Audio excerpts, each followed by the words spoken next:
I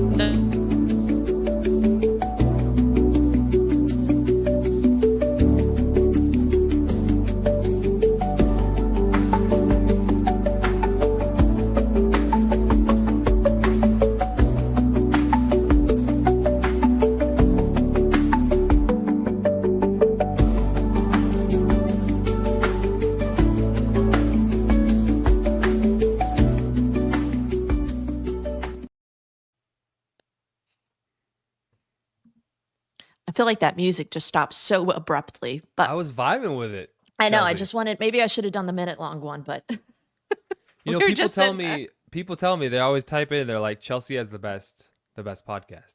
They love it. Well, people always text me and say that Nick has the best podcast. So Well, they say they like ours. They like mine and yours. I'm is just. what they I tell me. think I'm this just is saying. just. It's waiting to happen. The two of us coming together, and I'm glad it's on my channel first. I'll have to come to yours Hey, next. quick aside. Does Chelsea have a discount code at House of Rags? Oh, jeez.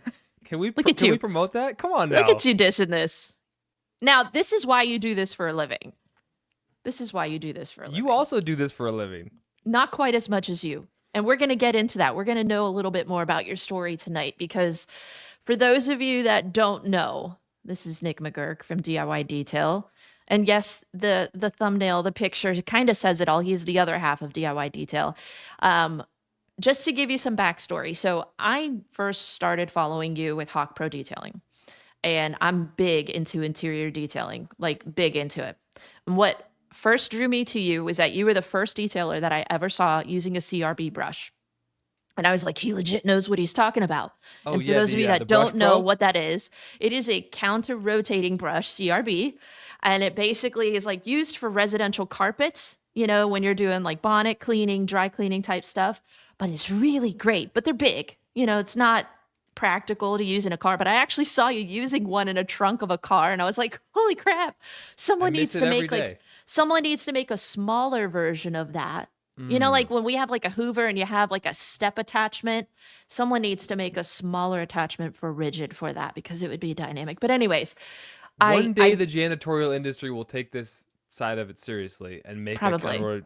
The problem is that's a $2,000 machine. Mm-hmm. That's why I don't own one. Probably because more I'm now. cheap. As people learned from my episode last week, because I didn't have a pot or a compressor tornador gun, but that will be changing. It's coming. It's coming, folks. But that was one of the first things that I honestly was drawn to you, Nick, was your skill with interior detailing, because that was always something that I felt really confident in, but always just wanted to see what other people were doing. And you introduced me to the Bridgepoint system, which is dynamic.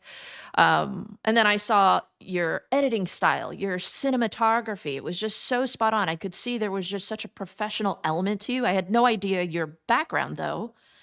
And so I think that's just kind of what drew me to you. But for those of us who maybe aren't familiar with your story, do you mind just giving us kind of like the thumbnail version of what kind of got you to here? Sure. And I know there's probably a lot within that. It's easy when people ask you to talk about yourself because it's like the thing you know the most about, right? So I'll indulge as a guest on your esteemed podcast here. But yeah, so you talk about DIY detail. It's kind of a big part of, you know, the detailing industry now, but it wasn't always like that. And actually before that I had Hawk Pro Detailing. And so sometimes people will be like on my Hawk Pro page, be like, oh yeah, you're the guy from DIY Detail. And it's interesting. It's like, there would be no DIY Detail if I didn't have a successful Hawk Pro Detailing channel, because I was, you know, kind of recruited to be kind of the co-face with Ivan, you know, through different channels and Ivan pulling me in because Ivan and I had done. But anyway, how far back do you want to go on the story here, Chelsea? Because I don't know where to start. See, I'm a very analytical person. Like I was actually a counseling major in college for a few years. Okay. I really love understanding the why to what makes people tick.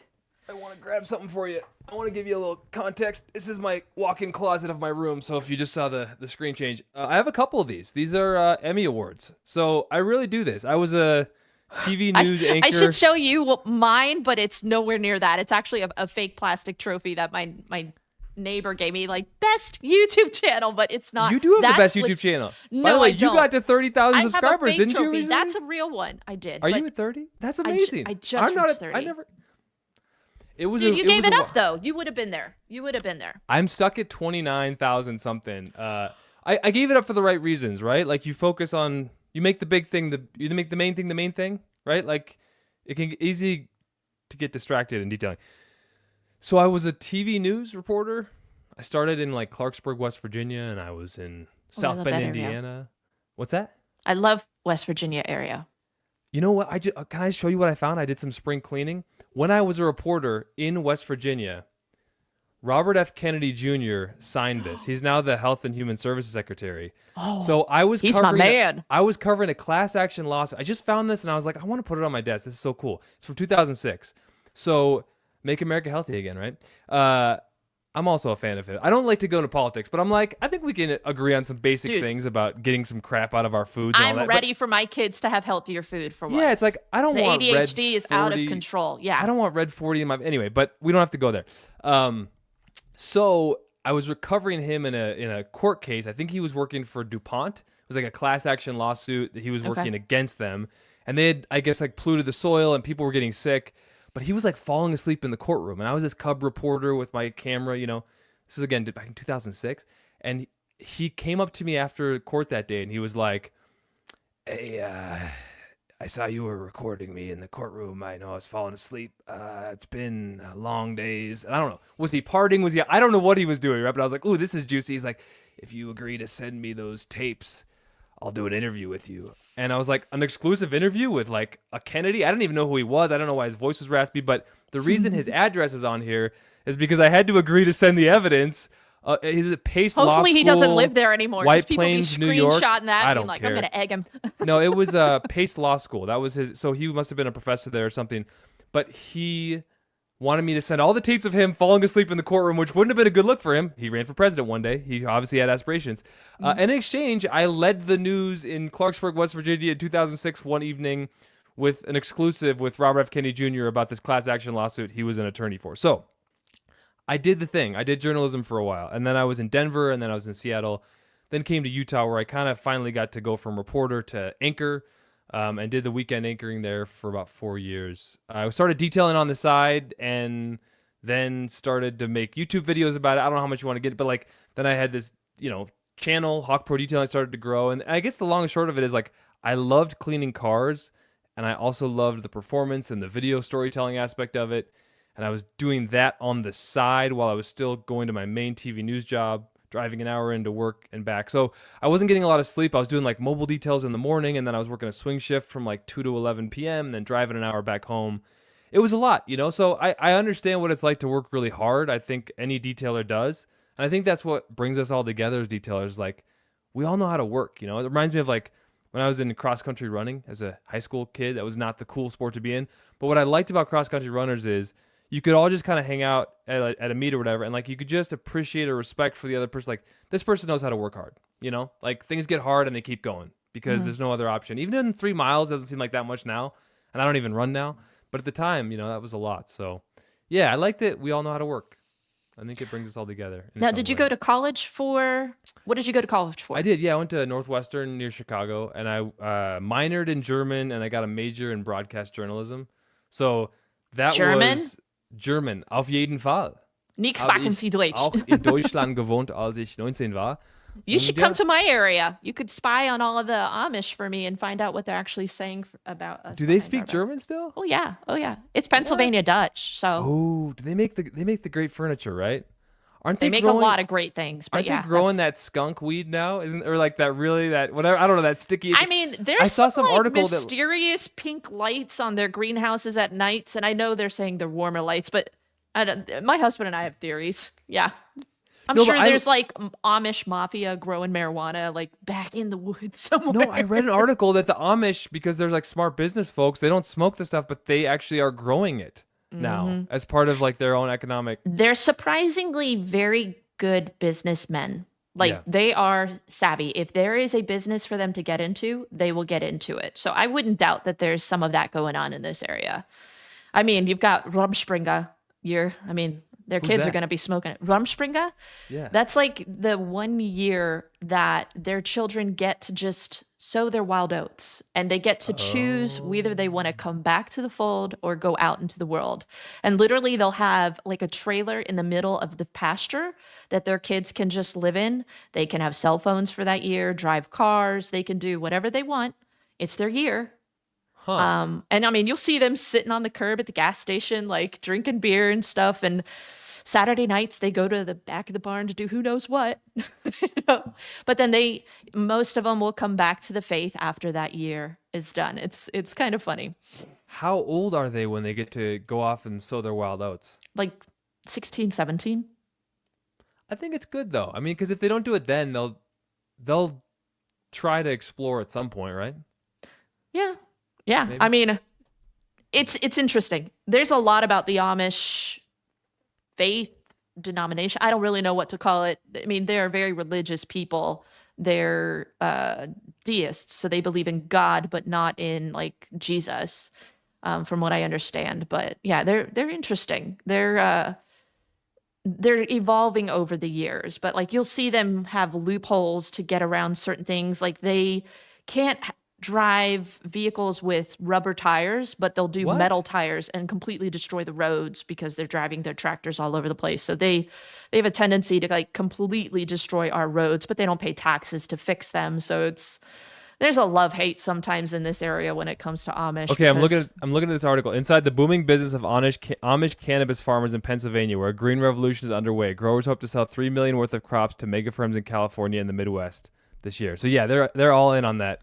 yeah, I mean, tobacco is one of the largest like things that they grow in this area besides corn. So I wouldn't doubt that they're getting in on the other thing that you smoke. There you So, go. but anyways, back to you, Nick. So when you went to college, German and then media, and then you graduated from college, did you go straight into doing the reporting? Yeah, so I was actually interning at Bloomberg Television in Washington Okay. D.C. and I Okay. thought I was going to go into like covering business, but they had a hiring freeze because back in 2008 there was the Great Recession, right? And Lehman Brothers failed, and Bear Stearns, I believe, failed, and it was like the whole world was going to hell in a handbasket. And right around that time, my summer internship was ending, and they loved their interns there, and I was gonna like live in D.C. and New York, and I felt like I was gonna have this like super interesting life, and then it was like, sorry, we're in a hiring freeze. And at that point, I'm like, I don't know what I'm gonna do. Like I was living in his apartment, my lease was coming up, and I got an email.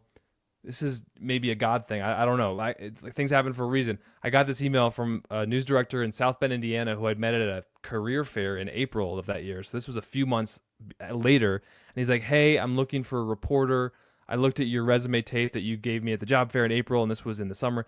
And he was like, would I be able to fly you out for an interview? And it was that quick. And it was literally the day I found out I wasn't going to get taken on to be a producer for Bloomberg Television covering like financial markets and everything, that I got a chance to do local news. And it was great for me because I wouldn't have been on air. I would have been at a, big conglomeration and corporation. So I got a chance to really just start from the bottom in South Bend, Indiana, in a small market, and cover local news stories and shoot my own video and write the stories and edit everything. And I did that again for 14 years. And I feel like it kind of helped me do what I do today, which I was is, gonna say that, make I our mean, videos. did you ever think when you were doing reporting back then that it would lead to this? Like, could you kind of see in the cards, I want to be in media in some way, or even when you shifted from media and went to detailing, did you think that you would be able to merge those two worlds so seamlessly? I don't know if anyone else understands this, but like I assume they do. When you fall in love with detailing, you just fall in love with it. There's no like you can analyze why you love it or whatever, but like when you just love it, you love it. So I had to just follow my heart, right? It was like I loved cleaning cars, and none of my Northwestern friends would have like wanted to start a carpet cleaning business, which I started one of those too, or a detailing business. It was just, it felt like very manual labor, blue collar. I don't know, but I loved it, and I had to just follow that, Chelsea. And so as I was doing that, I was learning from these people on YouTube, and there was that part of me that was like, you know what? They're doing this, but like I could probably make these videos too. And so there was just a sense of like I always knew I wanted to make a detailing channel about it, but I knew I had to know my stuff first. And so that's kind of organically how it happened. And at first I wasn't going on camera, but my videos weren't doing well on YouTube. I was just trying to use my hands and my voice, and there was no traction. And I was like, I know that I'm on camera for work. Like I know I'm good enough at this that I'd like to try it. So eventually I started going on camera, I guess risking it for the biscuit, and started to gain traction from there, which I think was around the time you were also starting your channel, Chelsea. I think you had been around for a little bit Okay. because you were one of the people that I followed when I first started. I liked your approach. I liked your editing style. So you kind of inspired me. Like you were, I wanted to have, I didn't want it to be like grainy, like filming all the time with just, my camera, which I think we all started there, when we first did it. Probably not you because you had the experience, but I always had the kind of a vision of where I want the channel to go. And I think I'm still evolving and getting there. But as I am becoming more comfortable with editing, I'm starting to get to that level of cinematography, I guess, that I enjoy watching, which is something more like your style. So I think our styles are similar, but you definitely had a lot more lighting and better high-tech gear and stuff. That's for But sure. what I think you bring and what I also had, but we're different. But what I'm saying is your strength is like you're so relatable. Like you're in your garage still. Like you're a mom. I think people like strength, but they fall in love with the vulnerability, and like they know that you're a real person. And that was, I think, I was a real mess. My mobile detailing setup. But I think these mobile detailing videos, especially, is like when you're really out there in the trenches doing the mobile detailing thing, people respond to it because they know. And It's even with authentic. Ivan and myself, Yeah. the videos where Ivan's on the road, I always try to get him out of the garage, but he hates the cold. He loves the perfect conditions of the garage. It's And a yeah, green he's from screen, by the way. Canada. I mean, I know, but when he goes on the road, he does these mobile detailing videos where he's detailing outside, and they get a lot of views, which I love. But it's like I get that people want to see us out there in the elements. We just have the great sound and lighting and everything's so nice in the DIY detail studio, and so it's all about education. But yeah, people love, I think, don't you think, the real world out in the driveway, detailing. yeah, for sure. I mean, people want authenticity. That's what we're craving. When you've got something, if I had to choose between even someone walking and talking or sitting in front of a camera being still, I'm definitely going to go with the one that's just moving because it just feels more like you're pulling us in. So Totally. I don't know. I mean, each person has their approach, and that's the beauty of YouTube is that we all have a style that we're going to cater to, and there's a channel for every person's style. It's just about finding that right place. There were these like signs in the assignment room where we'd have our daily meetings at the station in Denver. So the Mhm. station I worked at in Denver was called 9 News, and it was the best station I've ever worked at. It was the number one legacy station. It was kind of like playing for the Yankees. You've worn the pinstripes if just by going there. You got better by going there because everyone around you was really good and it was very competitive. To mix metaphors and make it sound way cooler than it was, but it's almost like probably going to like SNL, right? Where you're like all just trying to compete to get on air, and you're working with like young, hungry people who are da da da. But anyway, in the assignment room, there was this one sign that said "No boring content." Right? There were important stories to cover, but sometimes they were newspaper stories, and maybe Yeah, we had to cover I them. get that. But this was TV, and so I think I always had that sense of like this can't be boring. It's got to move. Da da da da. So, yeah, I think I tried to bring that to YouTube and to DIY detail, and And that's sometimes the it's better hard than others, thing. but That's the challenging thing, I think, sometimes because you can wash a car a million times, and after a while, you're like, I feel like I filmed this. It's like Groundhog Day. yeah, Like I feel like I've done this same exact angle, this same exact, shot, just a different car, different tire, different chemical. And after a while, it does feel monotonous. And that's the challenging part, I think, to constantly reinvent the wheel, so to speak, to keep it fresh and exciting. And I feel like you guys do a really good job at that. I mean, obviously, your channel blew up. I mean, blew up. I'm not jealous at all. How do you go from like starting a channel and then in a calendar year, you guys broke 100,000 subscribers? Like, isn't that and wild? you're not gaming. You're not like teeny, kids watching other people play kids. Like it's educational long format content, which is really hard to just grow. That's I why mean, there's so much respect that I have for what you guys are doing I because think it's about a team. It's yeah. just about a team. Like Well, and we you are a guys figured good out the team. formula. You figured out the formula. Well, and education is the foundation of it. It's like, what's our why? Is like to educate. So every time that like we do a video and I'm like, Ivan, what are the slits in this legacy sponge for? What is this rinseless wash? Like sometimes he's like, man, I've said this about 10 million times, but even he remembers we're educating people. This might be the first time they watch a car cleaning video. I was talking to someone else about how like every spring there's a kid who just got his first car. There's a guy or a gal who just got their dream car, even if it's a Nissan or whatever. There's someone who just moved from an apartment into a house and is trying, like, there will always be somebody who's just starting to detail, especially this time of year. So it was Keeve. I was talking to Keeve about this, Cars with Keeve. And it's like, so just remember that, like, we don't have to, go to the, rabbit hole because not everybody wants to go there. But when it comes to education, and then, like, we're constantly learning. Like, Ivan is just the biggest student of detailing I've ever met. So he's constantly learning and talking to people. He's traveling to people's shops. He's doing most of our R&D.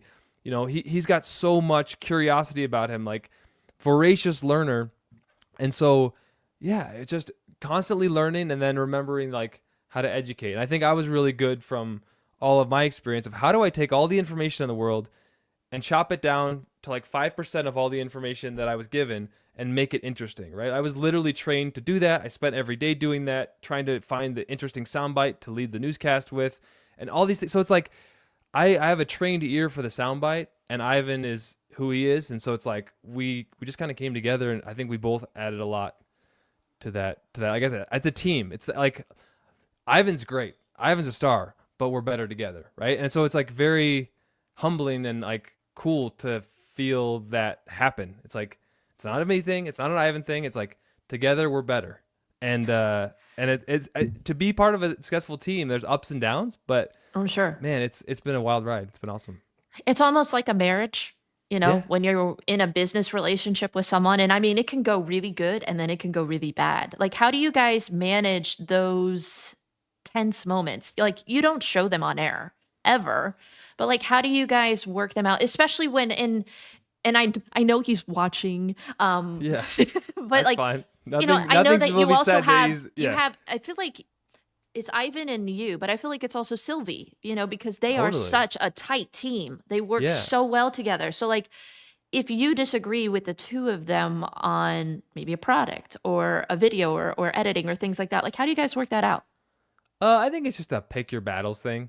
Like you can disagree on something, but then it's like, how much ground do I want to stand that day? It's like, and usually we agree. Is this the hill I want to die on? Is this the hill I want to die on? If I want to be married in 5 years, like, do we need to have this argument or can I just be like, cool? Like, I've been divorced. I know what it's like to have something really important to me, like, fall apart. It sucks. And I've learned a lot from it. I don't want that to happen here. So like, I really want this team to work. So we're in some ways, we're a family and I'm like, we're a marriage and we have both really good ideas. And it's not that like those ideas get shot down. They're always heard. And then it's like, all right, if Ivan has an idea about something and I have one and we butt heads or whatever, it's like, I try to listen and be like, all right, cool. And then we move on. And there have been times where it wasn't like, all right, cool. But it's always nice to just take the emotions out of it and go to that 50,000 foot view and be like, is Ivan right on this? It's like, I think he probably is right on that one. Cool. So, we've grown a lot and we've focused on the education side of things. And it's just like, if we keep that as our reasoning, like, what are we doing here? We're trying to educate people on how to detail their cars because this makes a big difference in people's lives. People love cleaning their cars. Like, it brings them a ton of satisfaction. And if I remember that, like, that's who we're talking to, is like, detailing is fun, And so, yeah. Westcat says he wants the mullet back. Ivan doesn't like the mullet. I think the mullet was a very 2023 moment in time. I don't think the mullet and the mustache were very much. They were a moment. Yeah. Well, you mentioned the Amish, right? I'm just gonna say it. It was a difficult time in the Ivan Nick dynamic. I was having my what do you call it? Rumspringa, right? I had been on air my whole life. I couldn't have grown a mustache or a mullet. So that was your like little rebellious stage. It wasn't rebellious. It was like, I don't know, like, I'm also a human. I'd like to be who I want to be. Like, I want to be myself. I think that's an important part of being alive, is to figure out who you are and be that. And I was like, I want to grow some facial hair and see what that's all about. I'm like, I think this mullet thing could be kind of a vibe. It's trendy right now. Like, maybe you were the trendsetter. I'm a part owner in this company. Ivan and I are equals in the company. I'm like, he can't tell me what I'm gonna grow the mullet out. But but then it was like clearly something he didn't like, and I also was ready for it to be over. And I was like, all right, cool. Like we can work on this. We can come together. I can hear you out. I've only heard it 17 million times. And there were like 3 people in the comments. Umberto hated the mullet, a couple others. And so it was like, it just became a distraction to the point I was like, all right, we can let it go. But it still lives on YouTube infamy, and I'm grateful for that. Man, you just got a lot of people very opinionated about mullets. Yeah, Keeve says the mustache was horrible. Hey, Corey I like says, the look keep I the have, look you have. Corey. It's I like sharp. this look. It's good. You know what? It works. Where Eddie Cologne was like, dude, cut the mullet. What are you doing, bro? What are you doing? I will say this. The video you guys did the other day where you were wearing like a bow tie, the mullet would have been really clashy with that vibe. So, but it could have been very like hipster bartender vibes, Yeah. How old are you, Nick? Yeah, who knows? Age is just a number. Age is just a number. It's a concept, right? Steve Pearson says Nick needs to experience the mullet to find whether he needs more party or more business. You do you, man. Hey, thank you, Steve. But no, I actually am glad I did it. And it's like, all right, grew a mullet for once in my life. Moving on. Honestly, that's as a female, I feel like there's certain hairstyles that we can have. I mean, we can go anywhere, but I kind of want to rock a mullet just once, but would take, yeah. I used to have very, very, very short hair. Like we're talking as short as yours. Whoa. I rocked like a little. When was that? This was college. Okay. My rebellious stage, my rumspringa. Okay. But I had like a little faux hawk off to the side. I went through like a little punk rock phase, wore a lot of vests. I was into Avril Lavigne, so I thought I was like, really cool. Which, black by the way, she's polish. probably super cool again, because it's all coming back now, right? I could not pull it off. I will say this, and that's the one hairstyle that my husband's like, don't ever get again. So I'm like, it's fine. Do you know? I just do a ponytail now because it's always in my face, and it makes me super hot, and so ponytail it is. What's it like being a woman and like being a detailer? That's a big question. This is your such episode. A male-dominated industry. Like I never will know what it's like to be a woman, and I can't imagine like all the challenges that come up as a business owner, as a detailer, as an influencer. Is it a positive? Is it a negative? Are you blushing? No. Oh. I'm not. I'm wondering how deep I want to go into this. And I mean, I've shared this in videos before with people, even when we did the all women episode. I think for me, when I went into detailing, I didn't anticipate that it would be an uphill climb, or as much of an uphill climb as it was, with proving my worth to my customers. For me, I saw a lot of husbands who were really comfortable with their wives being around me, and I had a lot of female customers because they were comfortable with me. They didn't feel like they were going to be taken advantage of or treated like they were stupid. Because women, when we go to the mechanic, sometimes there is that like fear that they're just going to, pull one over you and oh yeah, the thing is leaking in the thing, and you're like, I have no idea. So I think, that I did like that I could help my customers feel more comfortable, but the guys always just kind of would sit back and just watch. And then once I would do the job, they would come out and be like, pointing fingers, and I'd be talking about what I did and making recommendations of what they should have done, polishing, things like that. And they're like, you can do that? And I'm like, yes. Like, yep. I don't need a body part to hold a polisher. Like I have 2 hands. That's all you really need. And even I've seen people hold a polisher with 1 hand. Like there's detailers that are literally no hands polishing, doing their toes. So I think for me, that was the part that frustrated me. I've never, from other detailers, had like sexism. I've had maybe a few guys that, would make douchey comments, and I just would block those and not pay any hindrance to them.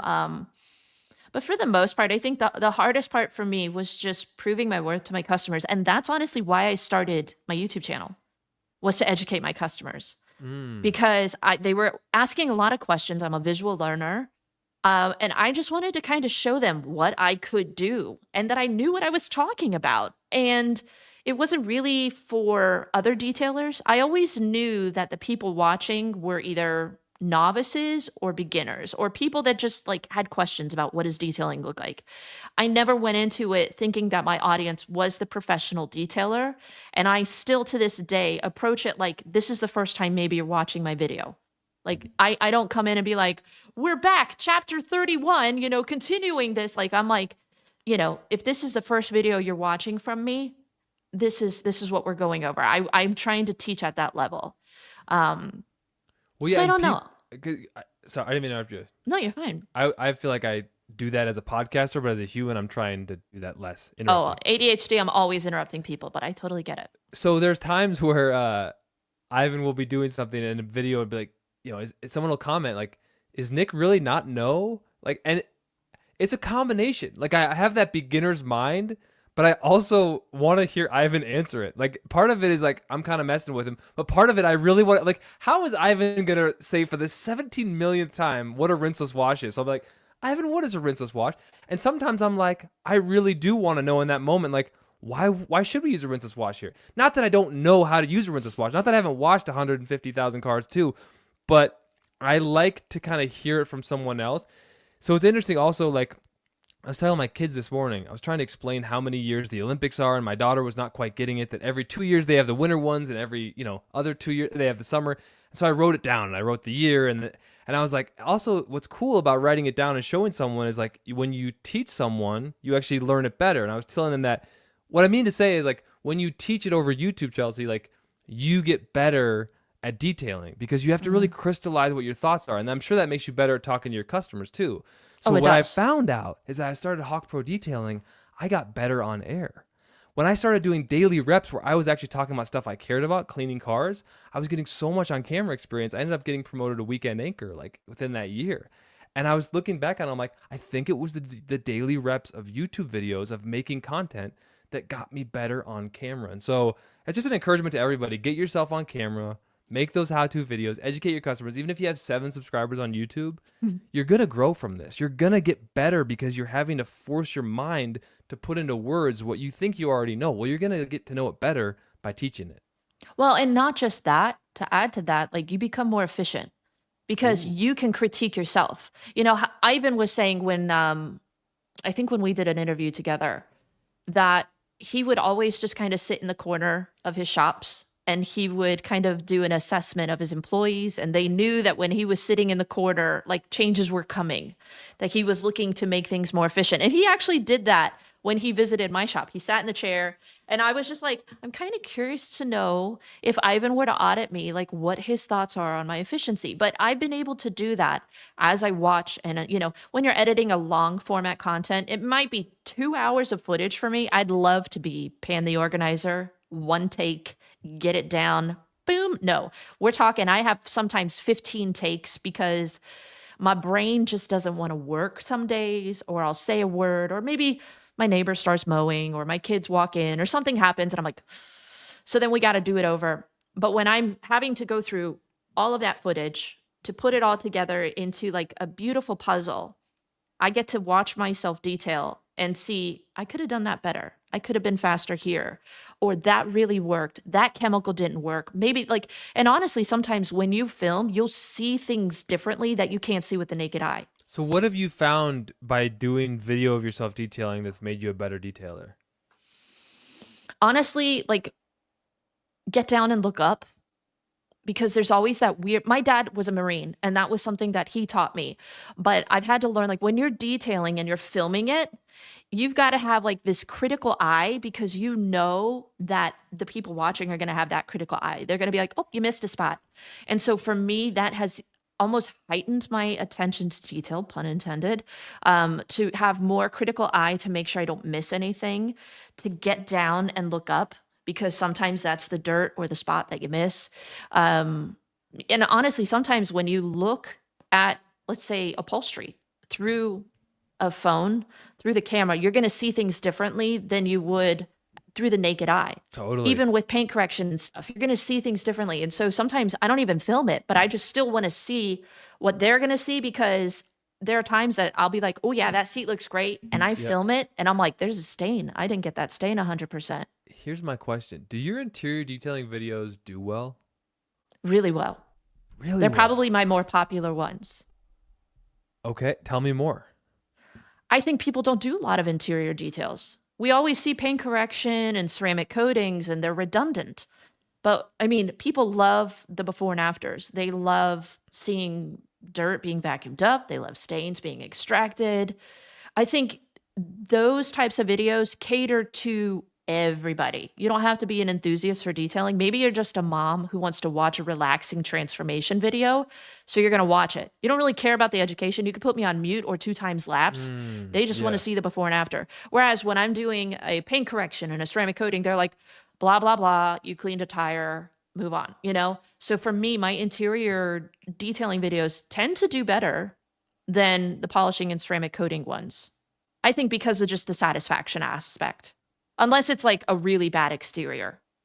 And if you want to get an interior detailing product, go to House of Rags and use code A2D10 to save 10% off your order. So I want to know, when is DIY Detail going to come out with like legit carpet cleaning products? Because I know you know your stuff when it comes to carpet cleaning. And I know you guys have your all-purpose cleaner, but I'm not a huge fan of APCs for carpets because sometimes they can set a stain. And you know that. I'm not either. I wouldn't even go to the set of stain And conversation Ivan because doesn't really like extracting. Ivan's not a fan of the extractor, right? Yeah, I His am. I line love is it. any bit of moisture you get in the exterior, you got to take out, right? And we can disagree. Really, like, are we coming out with these carpet cleaning chemicals? They are in R&D. They have been for a while. They're not the highest priority on the list. So I don't have a great answer for you. Like, if it were up to me, I guess we would have done this, but I haven't really been pushing for it either. I did early on, like 2 years Push ago. I was for like, we it. got to come out with like an in-cap cleaner. What's that? Push for it. But you notice like 95% of our videos are exterior videos. And it's not because we don't believe in interior detailing. It's just what I found is interior detailing videos are really hard to film, right? You got to get all the Yeah, cameras the set up angle and is really it. hard. And then you got two cooks in the kitchen and Ivan's talking and I'm doing it one way. And then like we just got a compressor into the shop. So we did film a couple interior videos. So I think interior detailing is alive and well. It's what I'm actually best at in terms of getting those final like immaculate results. I'm not the big efficiency guy on interior detailing, but I know how to deep dive on it. And yeah, I really would say that I do love extracting carpet. And if you want to know how to really get the best results on carpet and you ask me, I probably would suggest, you might want to look into an extractor. And like, Bridgepoint does make this great chemical called BioBreak. And we have great products. Interior Clean and Protect will do you great on like 80% of stuff on carpets. But for that other 20%, like those disaster details that I don't know if you want them, but maybe that's the job you have for the day, and that's how you need to make money. I don't know how you feel, Chelsea. You're a working detailer. Like I don't run a mobile detailing or shop anymore. I had a mobile detailing business, Hawk Pro, and then I had 2 different shops, but I don't do it day in and day out for money anymore. So, I mean, do you believe in the extractor? Oh, for sure. I mean, There it I've is. had, and I know people are saying that the tables have now turned and you become the interviewer. I think we're just having a great conversation. We're chatting. And this We're is what loving life. friendship and relationship looks like, guys. Is this, especially when you have ADHD, we just rabbit trail and we keep going with We're it. keeping it real. No, yeah. I firmly believe in an extractor. And I had a couple people the last couple podcasts that were like, yeah, we don't extract, bonnet cleaning. And even Christian from BioBombs, he's like, yeah, we don't extract too much. Well, they do like 100 cars a day. Yeah. And I How mean, could when you spend the time? I love Christian, but when he said to me, we need to introduce you to dyeing carpets, I was like, well, you're working on dealership cars. And that's a different world completely because they're paying you bottom dollar for fast turnover and fast results. And sometimes the only way to get that is to dye the carpets and to kind of cover things up. The only time that I would ever dye a carpet is if we have like severe oxidation where the carpet has been bleached from the sun, or maybe a stain that is completely set that no amount of cleaner is going to remove it. But I'm not going to ever dye a carpet to cover up something that I should be removing. And while I do believe that bonnet cleaning has its place, I would use it, let's say, suede and Alcantara. Yeah. Low moisture is best for those fabrics because of wicking. Even sometimes like the older Fords, they had like that kind of suede material. They're really prone to wicking. And they're normally like they hold a ton of dust. You could hit that with an extractor and you're going to be spending the next hour just like, oh God, why did I do that? That was the worst mistake ever. They turn out great, but sometimes wicking is a big issue. So in certain situations, or like maybe it's wintertime and you got not bad stains, maybe some water spots, and drying is an issue where it's cold. You're not going to get it fully dry. You don't want to have mold and mildew or a musty smell in the interior. Bonnet cleaning, there's certain situations where I don't extract. But if it's summer and I've got heavy stains, or if it's warm enough and I've got heavy stains or odors or a smoked in vehicle, you best believe I'm shampooing every single time, because that nicotine, it's like glue. It's going to hold odor. It's going to hold dirt. And even when you block clean, people, we do the 3-step P&S system. We're spraying 3 layers of chemicals, scrubbing, blotting. Yep. You're leaving all of that residue on the fabric. What is that residue going to do? It's going to accelerate resoiling because it's going to act like a glue and hold on to all the dirt. So, and while I believe in all of that, the cynic in me is like, the car's going to get dirty again anyway. If you've done your due diligence and you've cleaned it and it looks nice and the customer's happy, let's all move on. So the purist in me is like, yes, Chelsea, yes. But now that I can kind of see the forest, on interiors. No, but I'm that way. My heart is with you. But the forest from the trees view is like, how much time is that keeping you away from your kids and profitability? And I just, there's a level of just being successful and entrepreneurial, and if the customers are satisfied and it's clean, but it might resoil a little bit, is that the end of the world? But trust me, but I don't ever you feel found like me on I YouTube have... when I was that guy who was like, you can't ever have the high pH left because it's going to resoil faster and it's going to get sticky and it'll brown. Because I came from a commercial carpet cleaning background. Like when I worked, I was the housekeeping supervisor at Lancaster Bible College when I graduated from college. Okay. And I had to train all of the students on how to clean every building on campus. So I had to become very familiar with large scale polishers to buff the floors. I had to learn how to do like very low pile, thick carpets, how to prevent tannin, how to prevent re-wicking and tannin and carpet bubbling and different things like that. So I had to learn all those things. So I still have that in my head, and I can't just like walk away from that.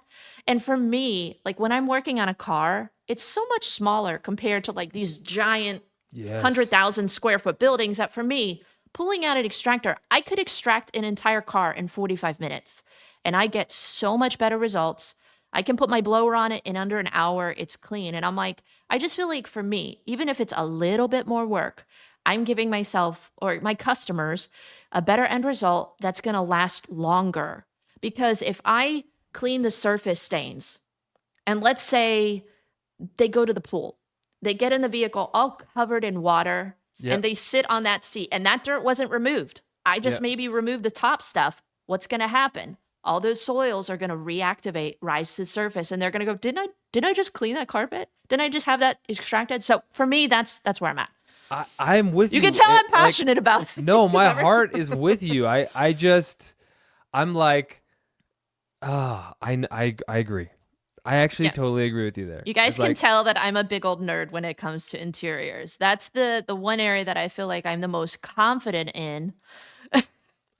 Look, I had a $2,000 Brush Pro, CRB, and I was using Flex Ice and BioBreak, and I feel like that's the insight and the stuff that I found from janitorial that like I brought to the detailing space and people really loved because it helped detailers who needed solutions, right? They just weren't getting the solutions to what they needed. So no, I'm with you on that. It's just, I got those interiors pretty wet, but I just look at these shops that are doing really well. Like I look at these shops, these businesses, I look at it from a different perspective. I'm like, a lot of these guys don't use extractors and they're making a lot of money and they're being really profitable. And that's kind of how I think now. Cause I work with Ivan, but the passionate detailer who isn't necessarily the other things.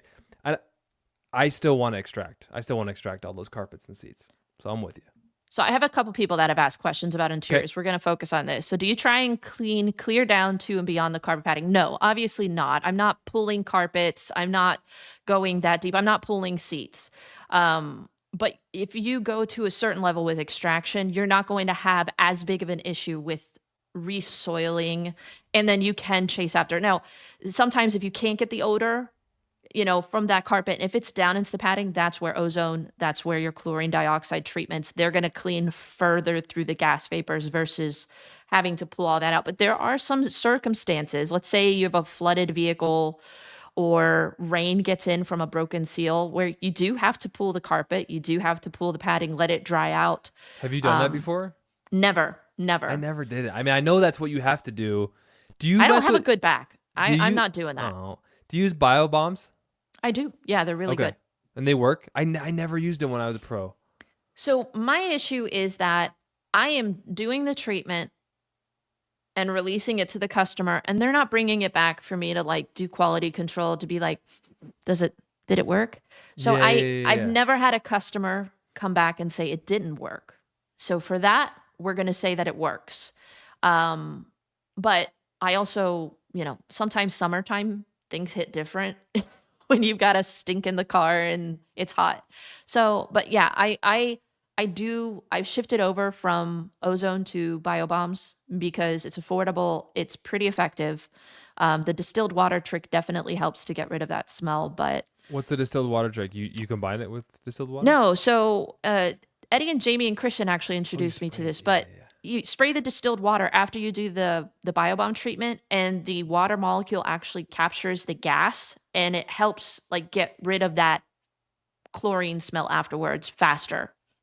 Because obviously water is heavier than the gas. So yeah, I don't think it removes it 100%, but it reduces it greatly.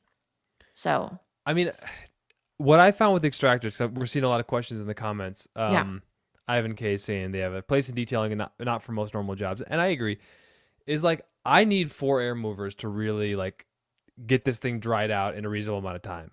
I feel like I need, and then if I have cloth seats or upholstery seats, then I need like air movers on the back and the front. It just feels like a lot, and those are like all at least $100 air movers plus your extract. So you're like talking about a lot of money and investment, a lot of things plugged in, and then are your cords on your air movers dirty from your shop? Are they now getting into the car and getting that dirty? There's just a lot of variables. It was a big headache. I don't know a lot of super profitable detailers who are making a lot of money doing this who say I use extractors all the time, and that's my perspective. That's my devil's advocate of like, I agree with you, Chelsea, but I, as the passionate detailer that you are, I am that too. No, I've got a lot of questions people are asking. Okay, so Eddie, we picked a bone apparently with interiors. Let's go. This is the thing. Like a lot of people don't really care about interiors. They're just like, meh. Like Christy's saying she hates vacuuming. Eddie's saying he can't even like get his butt in the car. And filming interiors is quite a challenge because half the time my arm is in the shot. It's like you just see this, and I'm like, what's your mode? What do you like to record with on interiors? I have a tripod adjustable, and honestly, I even got like one of those little 6-inch tripods that I just put on the floor and just angle it down to get like vacuum shots. I was trying to rig it like above my head, and there are a couple times that I can do that, but it's just really hard to get a tripod to get that shot without my head or something. So sometimes that's why I don't do a ton of footage on the interior, because I don't have time to mess around with getting my tripod just set up, because you could get it set up and then move into the shot and you're like, all you see is just my head. Yep. All right. So Eddie says, can I ask you all, how do you combat adding so much moisture to the foam that it causes mold, etc.? And I'm sure he's asking that to the chat, but I'm going to answer it because in my opinion, I am using an extractor that has quality suction. So yes, I'm putting moisture down, but I'm also lifting the same amount of moisture up pretty much. Like if you have a good extractor, you have like clean water that you fill it with. Yep. Right. So when you go to empty that extractor, you should have close to the same amount of like full amount as you did like emptying. Does that make sense? Like when you're empty, you should have pretty similar amount of water that you sucked up. If you're only sucking up this much water with your extractor, but you've put out this much water, you don't have a very good extractor. What extractor do you use? Obviously, I haven't seen it. Aqua Pro. You like it? I do. I actually just sold my Mighty last week. Really? I've heard a lot of people are getting rid of their Mighty lights.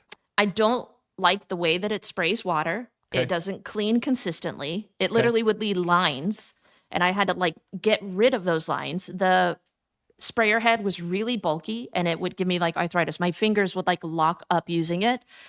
And when I used to use like a Rug Doctor Jr. or the Bissell, Yeah. they're kind of entry level ones. And you always have to do that like hover technique where you spray the water Yep. and then vacuum because the water didn't go all the way up to the head. Well, the Mighty is the same way. You have to kind of spray the water. If I'm paying $1,200 for an extractor, you better give me water all the way to the front. My Aqua Provac, I can go right up to an edge and get water right up to the edge. Yep.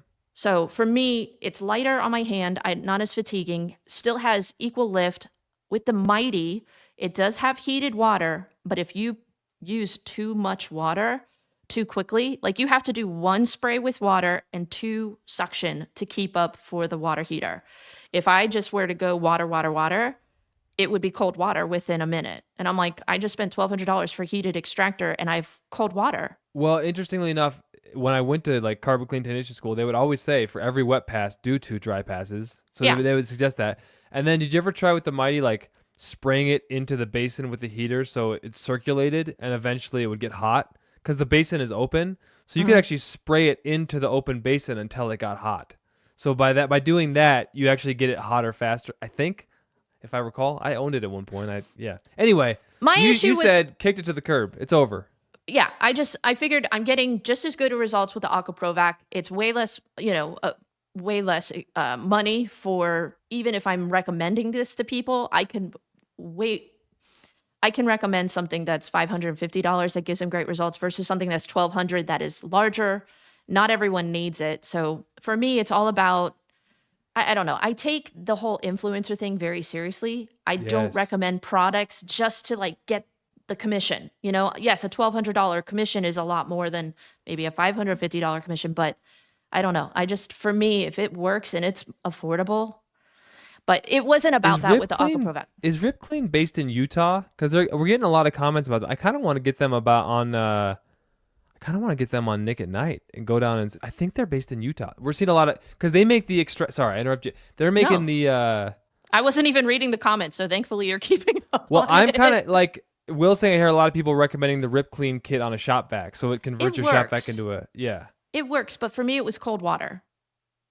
So like there are certain situations that cold water is sufficient. If you have dirt, it's a little grungy, maybe a little stinky kid soccer socks. Yeah, cold water is sufficient. But when you've got like heavy stains, nicotine, grease, oil, hot water is going to be best. So for me, the Rip Clean is great for that entry level weekender that's just like, I want to clean my wife's car out really good without, messing around.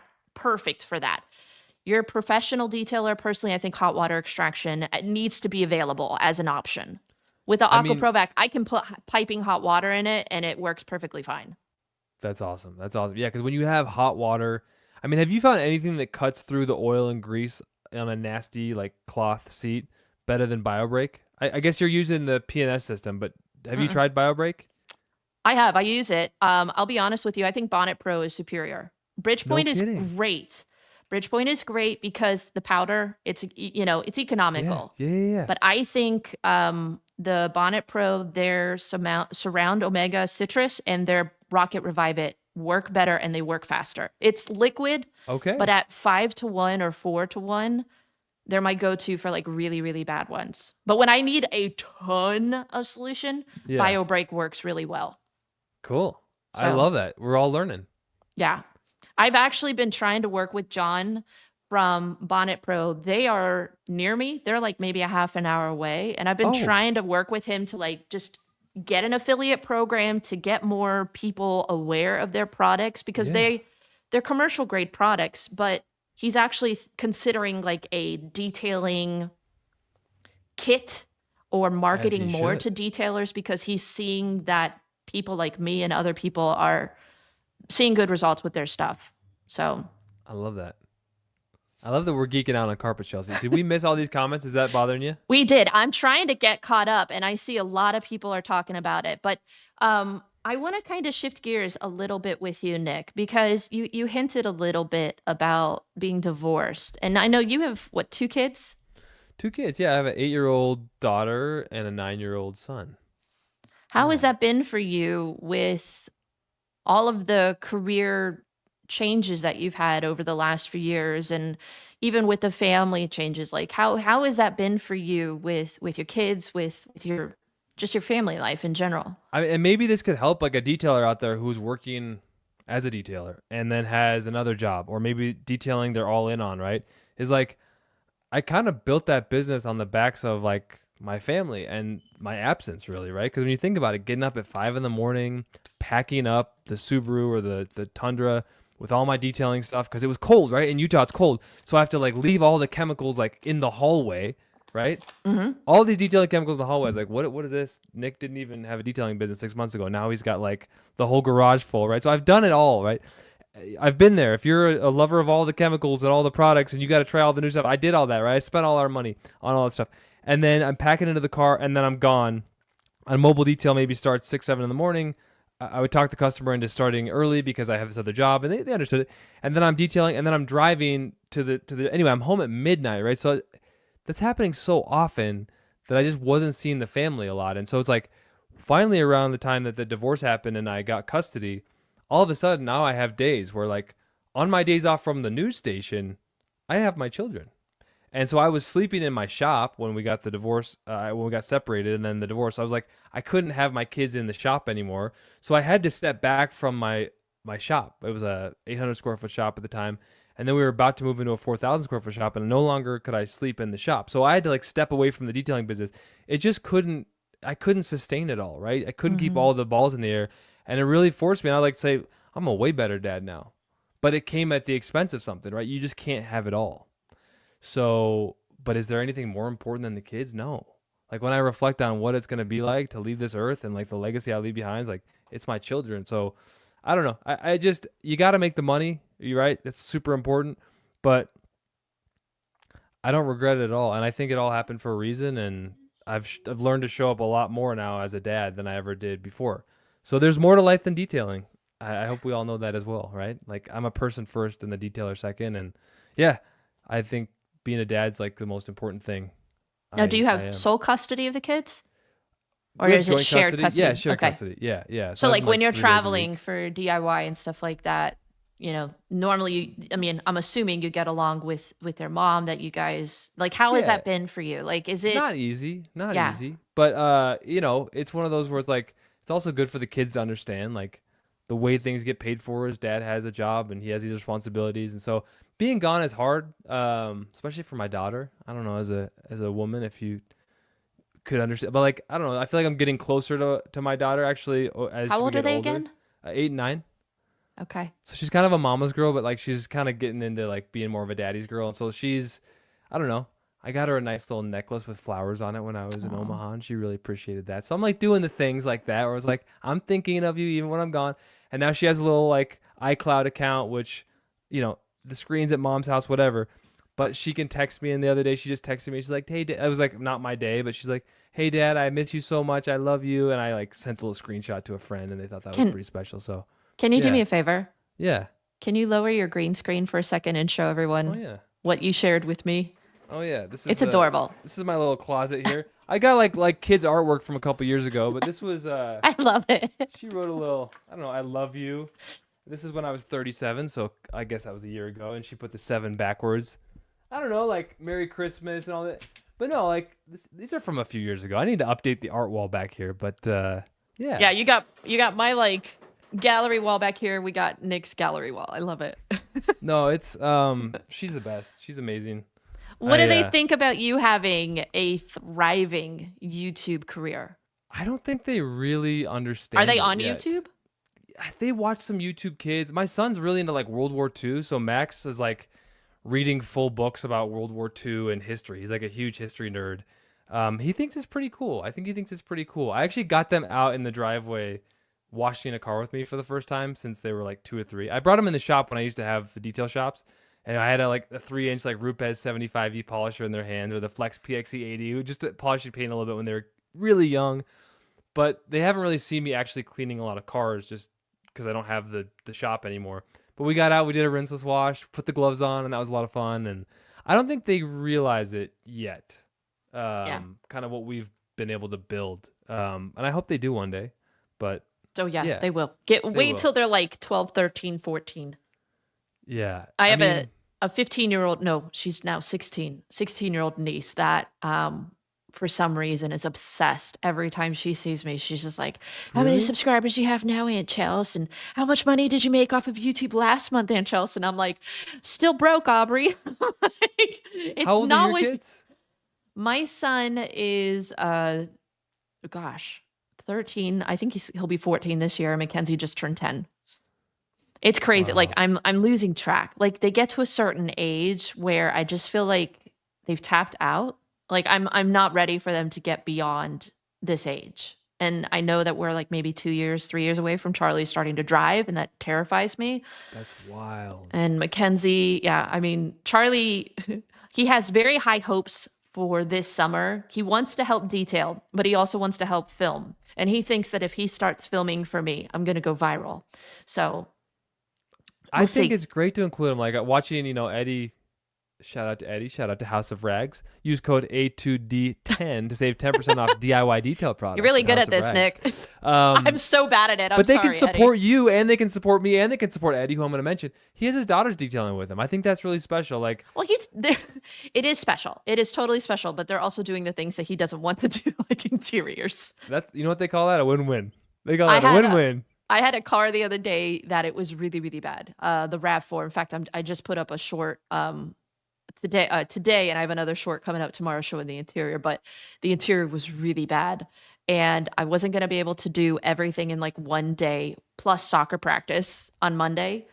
So I asked Charlie on Sunday. I'm like, would you be willing to help me vacuum out the interior? I was like, I'll pay you $10 an hour, dude. Like, please just help me with this interior. I would greatly appreciate it. He's like, is there anything else that I can do? Because I really don't want to vacuum it. I'm like, bro, this summer is not going to work if you do this Yo, to me. These kids know what things cost now. I was I like, this year, I'm like, we're know. going to be a healthy family. I'm like, none of this candy with all this processed garbage in it. We're just going to do a healthy Easter or whatever. I don't know if I said Christmas, Easter. So I'm like, these Easter eggs are going to have like quarters in it. And Penny's like, can you put dollars in there instead? Because she knows what this stuff costs, Yeah. like she wants an outfit or whatever. Like Dude. they're savage. They know what's going on. I'm like, When did a bag of candy cost like 20 freaking bucks? I don't even know. That's crazy. Everything's expensive. I'll Dude. probably give them candy. I'm not I a mean, monster. my but, kids are getting like a thing of Peeps, a thing. So I'm like, Exactly. we're It's not Easter. doing the big. You're getting clothes because you're gonna get those for summer anyways. My daughter loves clothes. My son couldn't care less. I don't know how everyone else feels. This is not a detailing conversation. This is just a couple people No. chatting about life Yep. here on A2D 10 discount code. No. House of All Rags. right. So we've talked a little bit about your past and how it contributed to the future, but tell me a little bit more about what it's been like. Let's spill the tea a little bit. Okay. I know he's watching though, so you're gonna be a good co-owner. What's it like working with Ivan? Where do we start? What do you want? Like what? It's a very general question. He is an extremely well-known person in this industry. Yeah. Needless to say, I feel like his face has been everywhere. He's Yeah. probably the most famous mustache in detailing. Well, you do realize like I spend my days editing videos with this man in them, and I'm very aware of the videos because I did look away. Sylvie edits a lot of these now. She edits a lot of them, but for the most part, you could say like that is my role, right, as the editor. So it's like I'm very aware of all the videos that are on the internet with his face on them because I've put them there, So that was intentional because like we got in this, Ivan and I as equals in this business, and it was like when we started, that's how it was, and people were like, "Well, why aren't you putting your face on?" I'm like, I have an ear for the soundbite. This man is a soundbite goldmine. He's just constantly giving me beautiful, amazing sound bites, and he teaches so succinctly.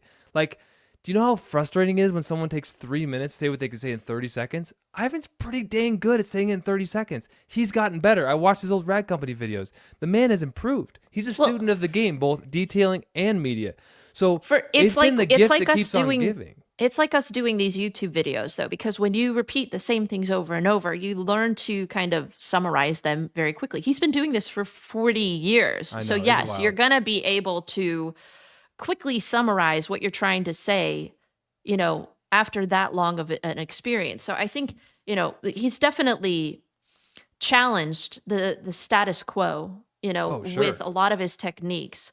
And I know that there is a lot of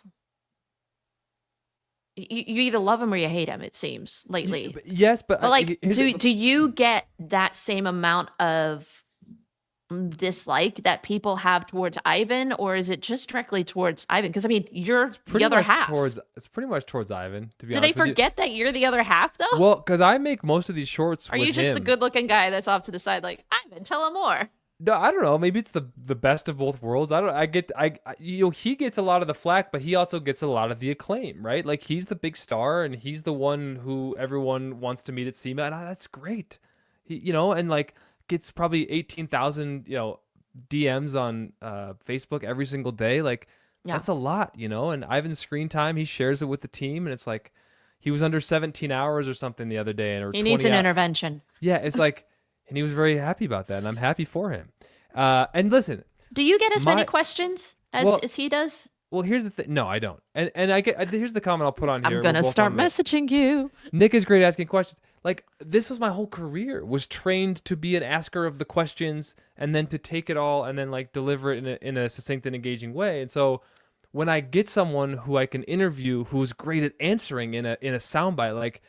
When you'd get a spokesperson who was a good soundbite, you were so grateful for them because they would agree to go on camera when they didn't have to, when you had his deadline. And that was just like a gift from God, because like nobody would go on camera, right? People think we're like journalists are so biased. Like, imagine trying to get someone to talk to you on camera to stop everything they're doing that day and like literally do an on-camera interview with you. The whole process is awkward. It takes time. There are logistics involved. So when they're like, yeah, come over, I'll see you in a half an hour. That was such a gift. So you get someone who's a great soundbite constantly, and I'm a great asker of the questions, and I can hear the soundbite. It's just a good teamwork. But no, he gets the majority of the questions, the flack. He gets all of it, and it doesn't bother him, I don't think. When you see people within the industry coming at him, and you've worked with him, you've tested his theories, like you are a very analytical person, I can tell. Like you're very perceptive. Even when we were at the Creator Summit, like I can just tell that you're emotionally very aware of other people, of yourself. So like when you see all of that negativity, like how does that make you feel? Like, does it make you want to just like say something, or you guys just approach like, just do our thing, stay in our lane and let those people say what they want to say? I mean, as much as anyone says it doesn't bother them, if someone says something mean about you, like, yeah, there's a time where it's like you feel it and you're like, can I kind of be with that? And like, when Ivan and I first started, there was a comment I remember, and it was like DIY detail, like more like divorced dad details. Like, yeah, like, am I ashamed that I got a divorce? Does it feel like a big failure? It's like, yeah, I am. But like at the end of the day, that's my work to do. I can work with that. I can be okay with that. For the most part, it's like you just Teflon whatever, like duck off a water's back, get those C6 ceramics, hydro. I was like, we gotta somehow bring it beads. They just fall right off. The hydrophobic properties. No, really. I mean, Ivan doesn't let any of that stuff bother him. I truly don't think any of the criticism bothers him at all. And if I get criticized too, it's like I probably just get a lot less of it than he does. But yeah, sometimes it hurts. I'm not gonna lie. And then sometimes like, all right, people hate up. You can say that to yourself if you want. It's not like saying that we're at the top of the mountain, but it's like, people usually hate up. And it's like, if no one's hating on you at all, you're probably not in the arena, right? Didn't Tom Brady quote something of like, or there's like an old quote, I think it was the Tom Brady Netflix documentary or 30 for 30, where it was like, there's all the people on the outside and then there's like the man in the arena doing the things. If you're doing stuff, you're going to get criticized. And I'm sure you get criticized too. I don't know how you feel about it, but very little. I feel like people are they're good to you. They are very good to me. And I feel like you asked the question earlier, like, what's it like being a female in this industry? I feel like being a female on YouTube, they treat me differently than the guys who are detailers on YouTube. They come at them for everything, for their technique. And a lot of it is more technique, not so much looks. I feel like the criticism I get is more looks related. Or personality related. Some of it is technique, but I do feel like I don't get much hate. Very rarely do I do. But I'll go into some of the other guys' channels, and I mean the comments they get, I'm like, I would be curled up in the fetal position in the corner being like, Like, and I think people maybe are aware of that about me, and they're like, "We're gonna take it easy on her." Like, good job, you did good. So, I don't know. I mean, I'm okay with that, honestly, because my biggest fear. I'm super proud that I got to 30,000. My biggest You fear, should be as proud of that. I am, That's so cool.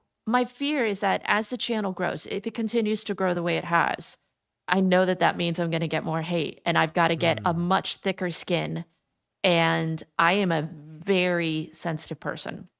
Blame it on the RSD. I don't know. I am a very sensitive person. I am a deep empath. I feel everyone's feelings. It's exhausting sometimes. I wish I wasn't this way.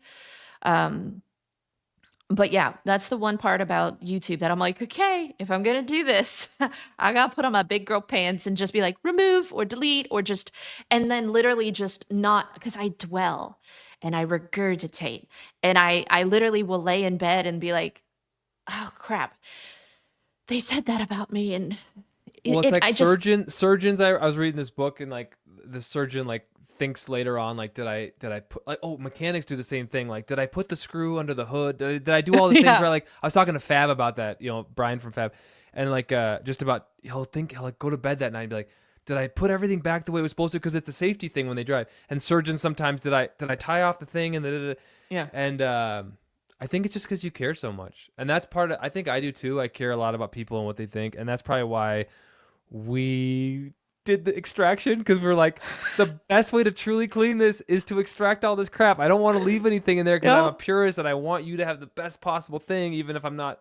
So, but then again, I don't know if extraction is profitable, Chelsea. You would know that more than I. Again, most of the detailers who say they're really profitable out there say the extractor collects dust on the side, and my friend Jamie, they have extractors at his shop down at JNG, and he's running like $1 million shop, and I'll have him on House of Rags, Nick at Night on Sunday, 8 p.m. Eastern. So I look forward to sharing that interview with you. But those guys don't use extractors down there either, really. They've got them, but they don't really use them. I don't use it every time. I don't. Like, sometimes you can vacuum it so well that you don't need to. Really? Yeah. So do you, when do you pull out the extractor? When I have stains. How do you pre-treat the stain?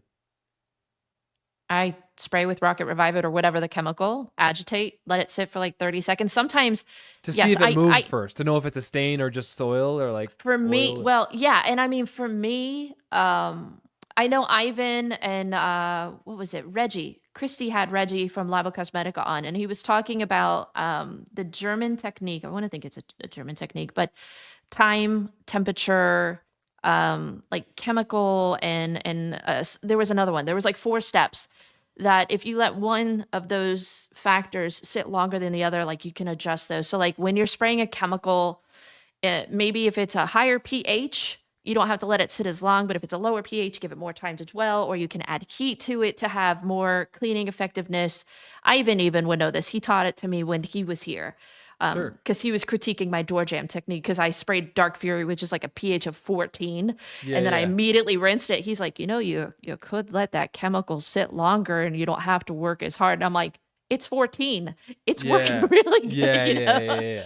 If I let it sit longer, it will permanently damage. Yeah, and I know that for like seats and cleaning things like that, there are some people that are like, let it sit 5 to 10 minutes and then extract. And I'm like, yeah, but after a while, like it does lose its pungency.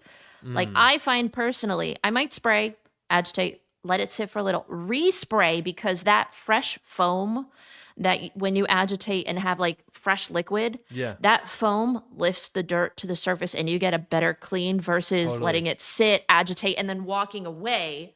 You want to almost benefit from that fresh foam.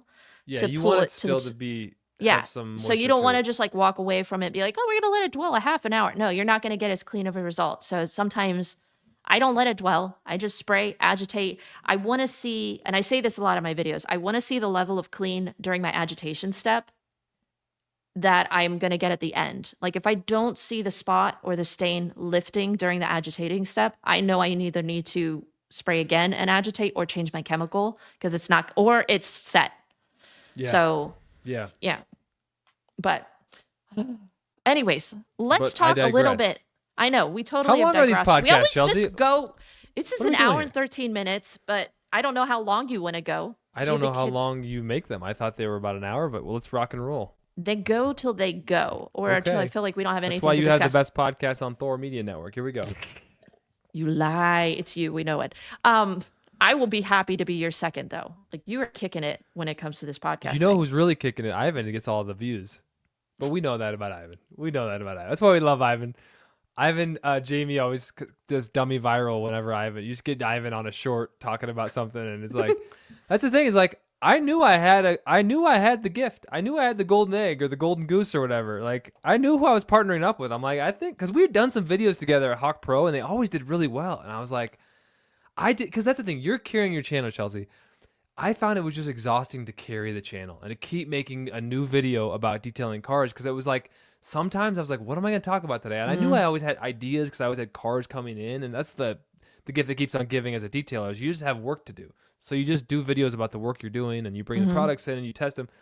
But I always enjoyed having someone else on the channel that I could interview.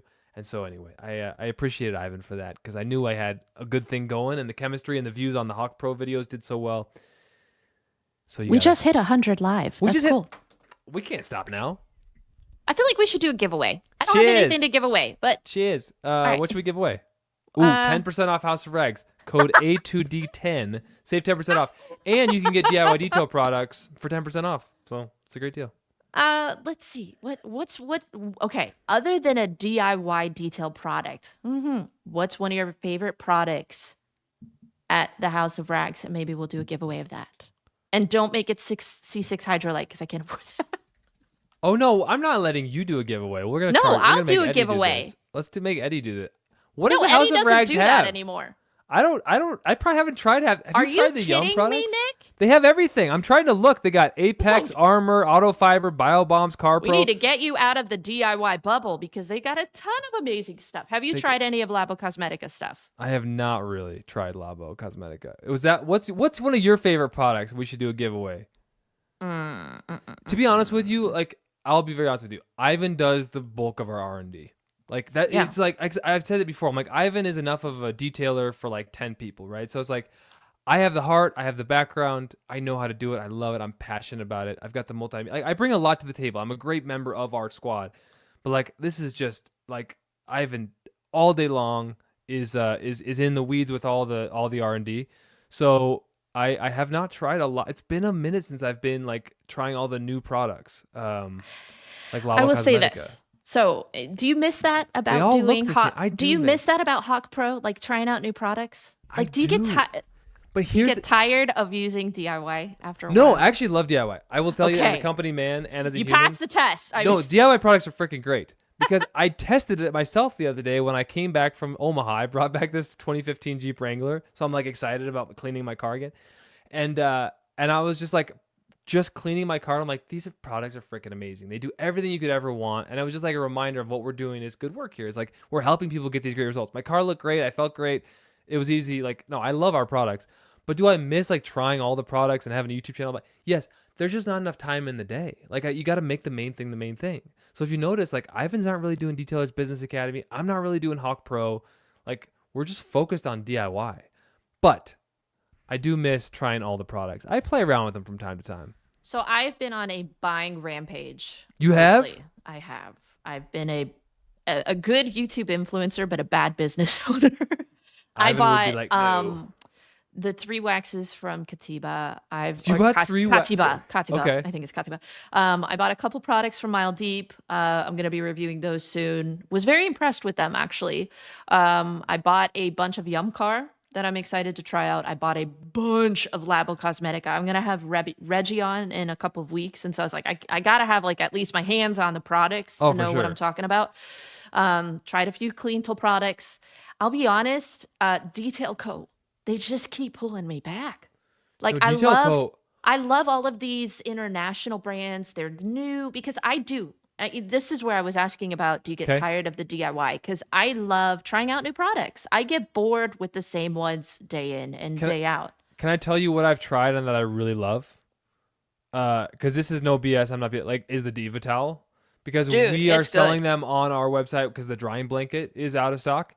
And, we're friends with House of Rags. They're a great distributor and partner with us now because we're going to... it's gonna our towels are gonna be powered by the House of Rags. I think eventually, they've just got Are such those the buying purple power. ones? But the Diva, they've got the mini Diva, which is purple, and then they've got the Diva drying towel, which is blue. And I tried both of them, and I really like them a lot. The 3-pack purple are like dynamite with your rinseless wash, with any rinseless wash. Yeah. They're really great just drying towels in general, but they're really great with rinseless washes. But anyway, the goat honestly is like amazing. Every time I pull out the goat, I'm like, what is this? The goat seems like a lot of towel.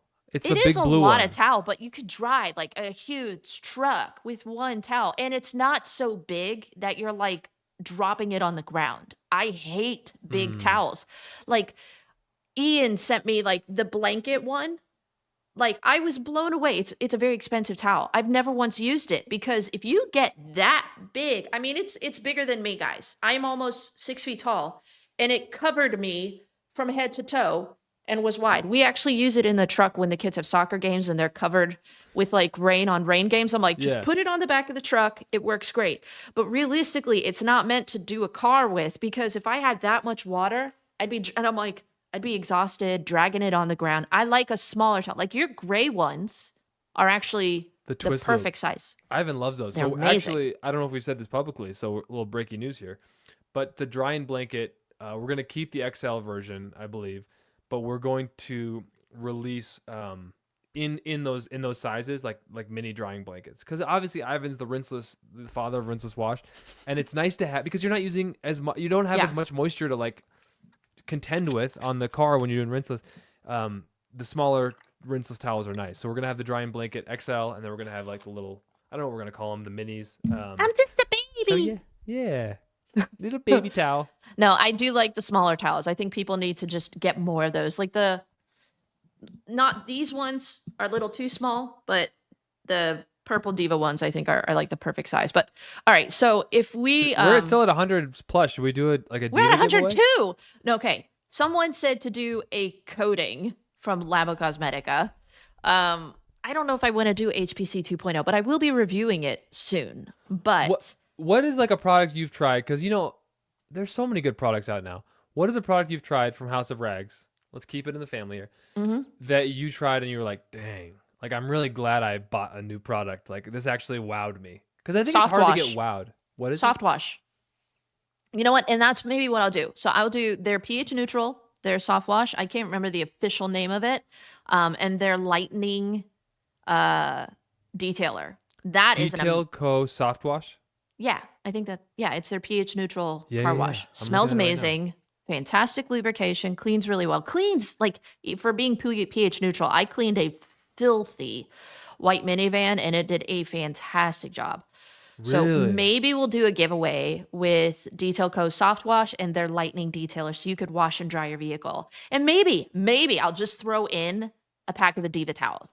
Jamie's going to love me. This is how your podcast is so successful. You're like giving away products. I don't do this ever. Oh, okay. I'm so cheap. And last week when I did the episode with Eddie and Christian, they're like, let's do a giveaway. And I'm like, this is a thing you guys do on your channels? And they're like, we do this all the time. Yeah. So Eddie made me have a question for the viewer to ask. Oh. I'm going to put you on the spot since you're the guest. What would be a question that we could do for the giveaway? And we're going to do a soft wash, a lightning detailer, and a 3-pack of the Diva towels. So you can wash and safely dry your vehicle. I don't care about punctuation. I don't care if you do the full thing or small. There was a person who I mentioned that I had on a piece of paper earlier in this podcast who I have an autograph for. It's right here. Who is that person? I actually had to mute someone in the chat because they were going off about that.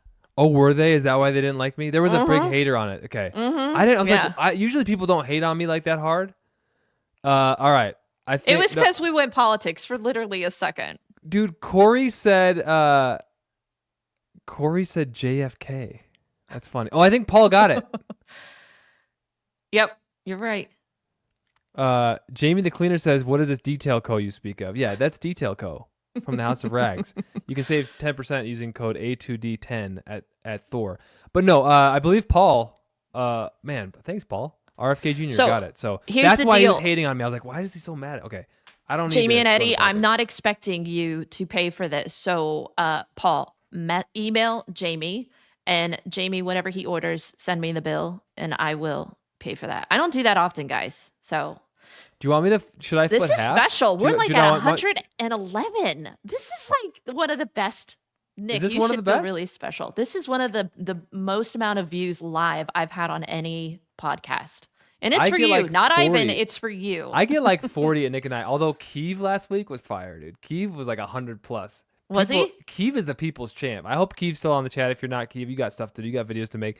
But I was like, Keeve, I clearly haven't watched a lot of your videos, but I'd like to like do the Cliff Notes version if people know what that is. And I love Keeve. We've had him out at the Detail Studio Garage, like in Omaha behind me. And I've watched enough of his videos, but it's like I don't have the garage. I don't have the pressure washer. Like I don't have the money. I don't have the. I can't even pretend to like use any of these tools you have at home. So my heart is not in like the what's the right foam cannon for this. So I'm like, let's do the Cliff Notes version, and people loved it. People loved the Keeve episode. So man, shout out to Keeve. But I'm pretty sure Paul won that. So yeah. Yeah. Oh, Scott Kelly came in second with Ronald Reagan. That was almost the right answer. Someone said Martin Luther King. Oh boy. Oh boy. They close, but not quite. Yeah, what is Keeve's electricity bill? All of a sudden, I took over the chat here. All right, so that was a great giveaway. Congrats, Paul. And the rest of you. What is next for DIY Detail? We have a really cool. We have two things in development that I can't talk about. You might know about one. We're keeping it hush for now. One. Let's just talk about it. Like, I'll use the umbrella term wash media, and I'll leave it at that. And it's an Ivan special, so it's going to be awesome. It's probably going to be controversial too. Exactly, but those are the times when it really hits. I have an idea. Yeah, and we're really excited about that. I'm editing a video now, and like how some videos you're editing, you're like, this one's going to do okay. Like we do a video about side by sides. I know they're not going to get a lot of views. I put the same amount of effort into it. I looked at our analytics today. It's 10 of 10. It makes me sad. This video, it's on this very rare Porsche. It was owned by Ron Rice, the owner of Hawaiian Tropic.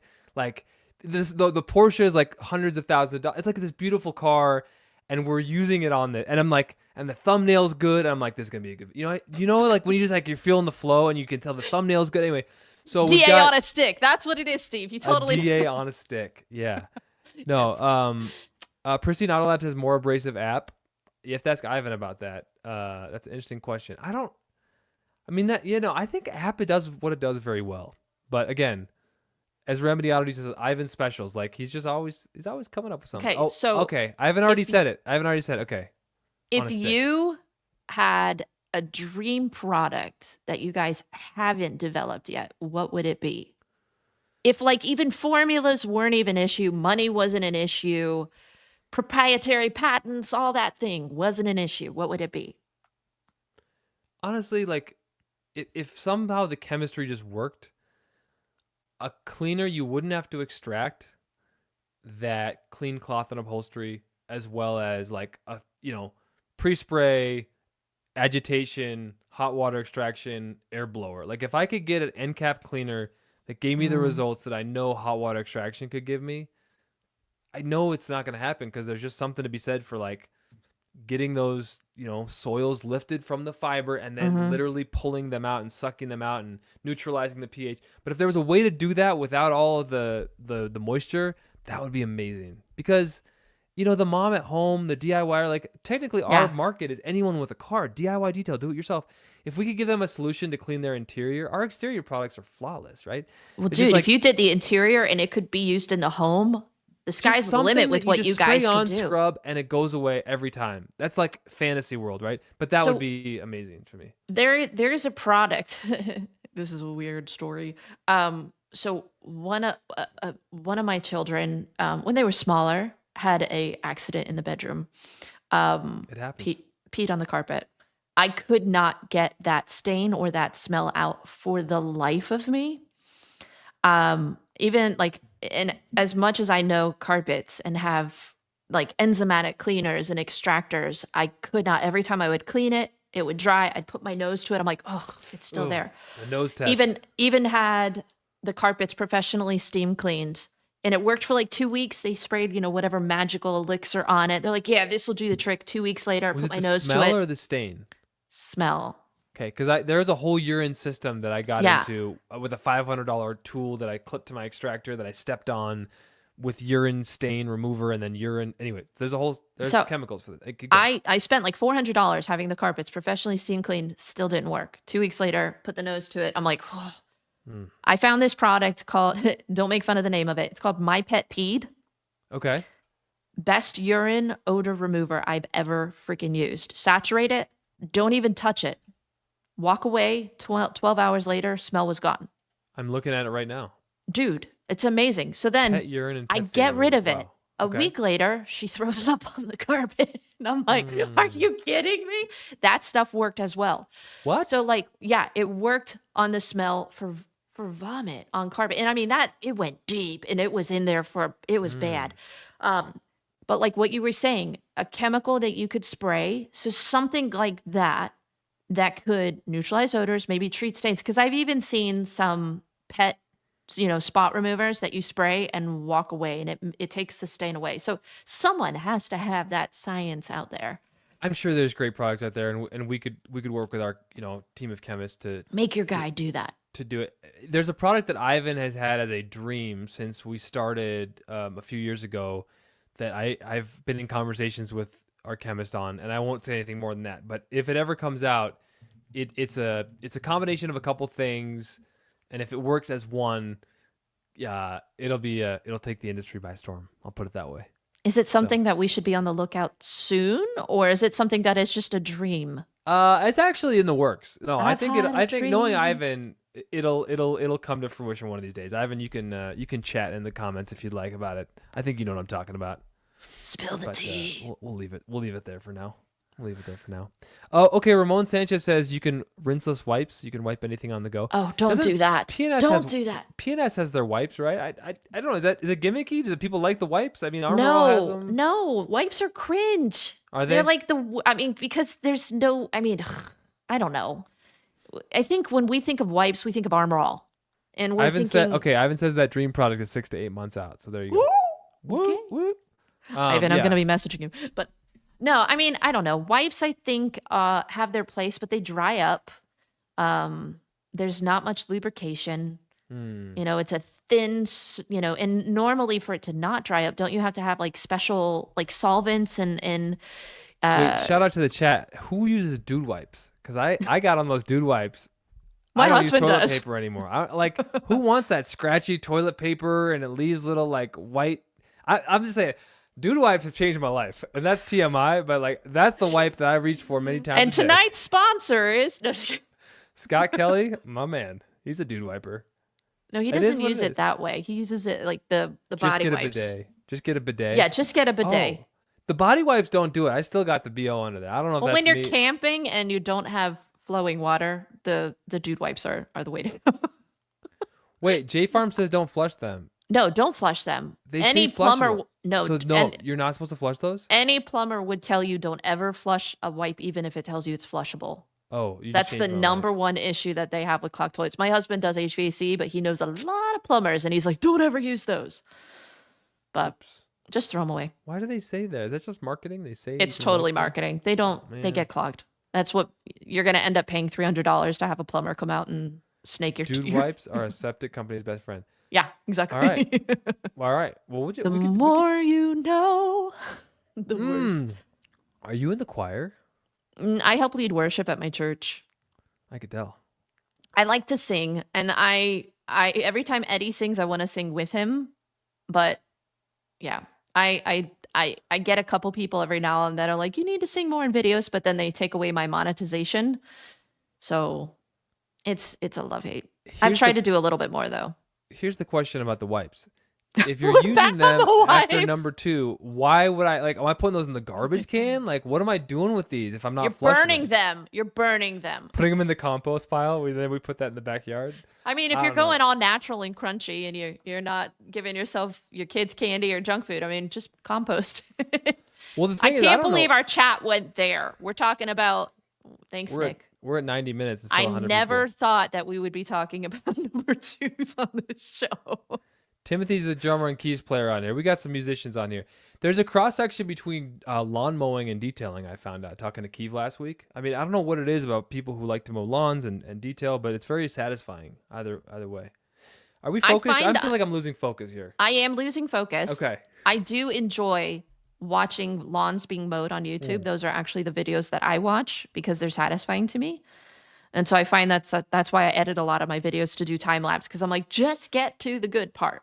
Yeah. But all right, before we leave this podcast, before we end this, if you guys have any last minute questions that you want to ask Nick McGurk, and I mean, honestly, we can go deep. He told me that there were no off limits with this. Like, after being on a podcast with Eddie, I know you got to be ready for anything. Like Eddie asked, like, especially back when he was like, I try to keep it in check. Eddie will like go for the jugular early. I don't like going for the jugular. I could, but I try to keep it in check because I like people and I don't want to ruin relationships with them. But all right, let's see. Do you guys have any questions for Nick? I think honestly, what I wanted to learn from this was one, like, how did you and Ivan even, and maybe we should have even like led with this, but like, yeah, I know you did a lot of videos with Ivan early on when you were Hawk Pro. Like, what were those first conversations like when he said, I have this idea to start a company and I want you to come on board? Or was it well, the thing about Ivan is like, he has a lot of ideas and, you know, he usually thinks like he knows what is the right answer. Right. And so usually he's right. So that's the thing. But like he has these thoughts and he gets very, you know, he's very, has a lot of conviction around it. So I think he saw me and he's like, this is a guy who should be a spokesperson for a company. Right. And he just had that in his mind. So when our managing partner brought that conversation up of like needing a spokesperson for a brand, DIY Detail, our history, I think, led him to be like, I think Nick's the guy. And so he stood up for me early and I owe him a lot for that. Like this, my whole life is like because of that decision. But we had originally done videos when I was with Hawk Pro because I had a burgeoning YouTube channel, right? And he saw that and he knows what it means to get exposure. He's a smart guy, right? So like Nick's got a successful channel. So I asked him, would you come out and do a training? He's like, I just need my costs covered and I'll come out, right? And then when we were there, I asked him to do videos. Of course he wanted to do videos. So it was like, he understood the value of that, but he also gave a lot. Like he remade my detail shop, like very giving and selfless in a lot of ways. And then in a lot of ways, it helped both of us with these videos and the videos did very well. So I would say the YouTube channel success is the reason like he probably gave me the time of day at that point because I was so new in the detail industry. But then those videos were like enough of a foundation that we both knew there was something there, you know, but he's on his bus, he's off doing other things. I'm doing the TV news gig, but he knows I'm starting to get disgruntled with news. I'm jaded. You know, people are watching less. The pay's not great. The hours are hard. It's stressful. You're talking to people on their worst days. They've lost a family member. They've gone through some kind of tragedy. You're there pretending like you're like a robot and you can just kind of, you know, you're trying to be empathetic, but you're also trying to keep your own guard up. Anyway, it's very exhausting. Did it for a long time. Left for a reason. But he knew I was getting frustrated with it, was trying to make detailing work. And just one random day, I got a Facebook message with him and he was just like, hey, Nick, I have this business opportunity for you that I'd like to talk about. And so I was like, okay, I gave him a call and he painted it like this could be like a really good opportunity. And I was like, would this be like a full-time thing? And he's like, yeah, it would be, you know, a big deal. Like you might do the QVC shopping channel kind of thing. Like, so I'm like, cause if I'm on TV, I can't be on camera for some other company. He's like, no, it would be like full-time thing. And I was like, what is this guy? What does he know? But I said, yeah, I'm hypothetically interested, whatever. And I don't know if it was 6 months, a year that passed before I then got another circle back from him and said this thing's a go. So you had to wait that long. Yeah, you probably were like, I almost was just disregard exactly. Yeah. I disregarded the conversation like there was this hope that maybe I could leave news and it would be this like perfect thing where I get to take my passion of detailing, but my background in journalism and video storytelling, and we could do this together. I was really like on cloud 9 after the conversation, but then I thought it was just words and it wasn't going to happen. And 6 months, a year later, it was a way longer than I thought, like to the point where I just had totally forgotten about the conversation. Basically, he circled back around and I was like, what? And then I remember, yeah, that's what I remember. Yeah. So it was kind of wild. And then it just kind of went from there. I was actually at the end of my TV news contract at the time and it was just, the timing was good, but it was still scary. When you took on that first job description, like what did that job description look like for you? Like, what were your roles supposed to be? So originally, it wasn't going to be full time, right? Because the money here was like our managing partner put forth the financial investment, agreed to match what I was making at the TV news station, and basically said like, you know, that was well, no, that was not original. Originally, I asked him if he could match, and it was like we're not really sure if the finances are there yet. So right now, it would just be a part time thing. Yeah. So originally, I was not on at all as a full timer. So I was doing the news and also kind of the face of DIY detail. I'm like, this is fine, and I was going to do it on the side. And he told me, he's like, eventually we want to get you on full time. We do want to get you on full time. But I was like, man, what a dream, what a pipe dream, like getting to talk about detailing and make videos about car cleaning full time. Like, no way that's ever going to happen. My life's never going to work out like that. I don't know. I was pretty negative. And then one day, Ivan and I did our first Facebook Live, like announcing DIY detail. Mm-hmm. And it just like didn't get a lot of viewers. Like my internet connection was kind of sloppy and it was kind of a dud. And I remember we were trying to give away the products on the DIY detail Facebook page. And I was like, Ivan and I just started this new company. Like, we'd love to give away a bottle of ceramic gloss and rinseless wash to anybody, to the first 30 people who da-da-da. 2 people responded to me. I mean, the people just didn't even take it seriously. So, like, I'd love to find that old post where we tried to give this stuff away and nobody would do it. But it was at that point that our managing partner messaged me. He's like, the only way this is going to work is if you come on full time. Like, that was the aha moment. Like, we need someone full time to work content. And that was his brilliance. So we have a great team. And Ivan and I make a great team on the front end, but we have an awesome team on the back end with our customer service team and just the whole logistics behind the scenes. It's a great family. And so, yeah, originally the goal was like, make a couple TikToks a week and a couple of Instagrams a week and a couple YouTube videos a week. And it was just, my job was to manage all the customer service questions. And just to be jack of all trades. Did you know when you took on this role how much involvement you would have to do for social media? Like, how were you able to sustain the demand of, because I remember when Ivan was here, and maybe I misremember this. He showed me briefly, like, what the idea of your job description was. And he's like, I expect him to do like 1 post a day on Facebook, YouTube, Instagram, like all these things, to grow the channel. And I was like, I'm stressed just thinking about that. Like, that's a lot. And even if that wasn't necessarily the job requirement, you guys post frequently. And I know how much work it goes into filming and editing all that. How do you keep up with that demand? It's a team. Like, Ivan responds to every comment on YouTube. Originally, that was my responsibility. That was a lot. We had to hire a customer service rep very quickly. And now Sam responds to all of our info at DIY detail questions. There was a time when that was just like, yeah, Nick, like, you're the only one who's getting paid, like, you answer all the info at DIYdetail.com questions, you answer all the YouTube comments, you do all the videos. And I was like, sure, yeah, I'll do that. Great. I don't have to be in the news. Like, sure, but it was I don't have a life. It was, yeah, it was yeah. And then I was writing thank you notes to every customer by hand every night. And it was a lot. And so the shout out to our team, man. I mean, without them, like, I would say Ivan responds to 90% of all of our social media inquiries, which is YouTube. I do Instagram DM responses now and TikTok as well. But it's a lot. We have a great customer service team. It is truly a lot, but there was an early on commitment top down to say, we're going to respond to every comment because that's a respect to them for engaging with us and supporting us. So how many people who are watching us live, we have 102 watching live now. How many of you guys, I want you to comment, are detailers that are wanting to either start a YouTube channel or grow a YouTube channel?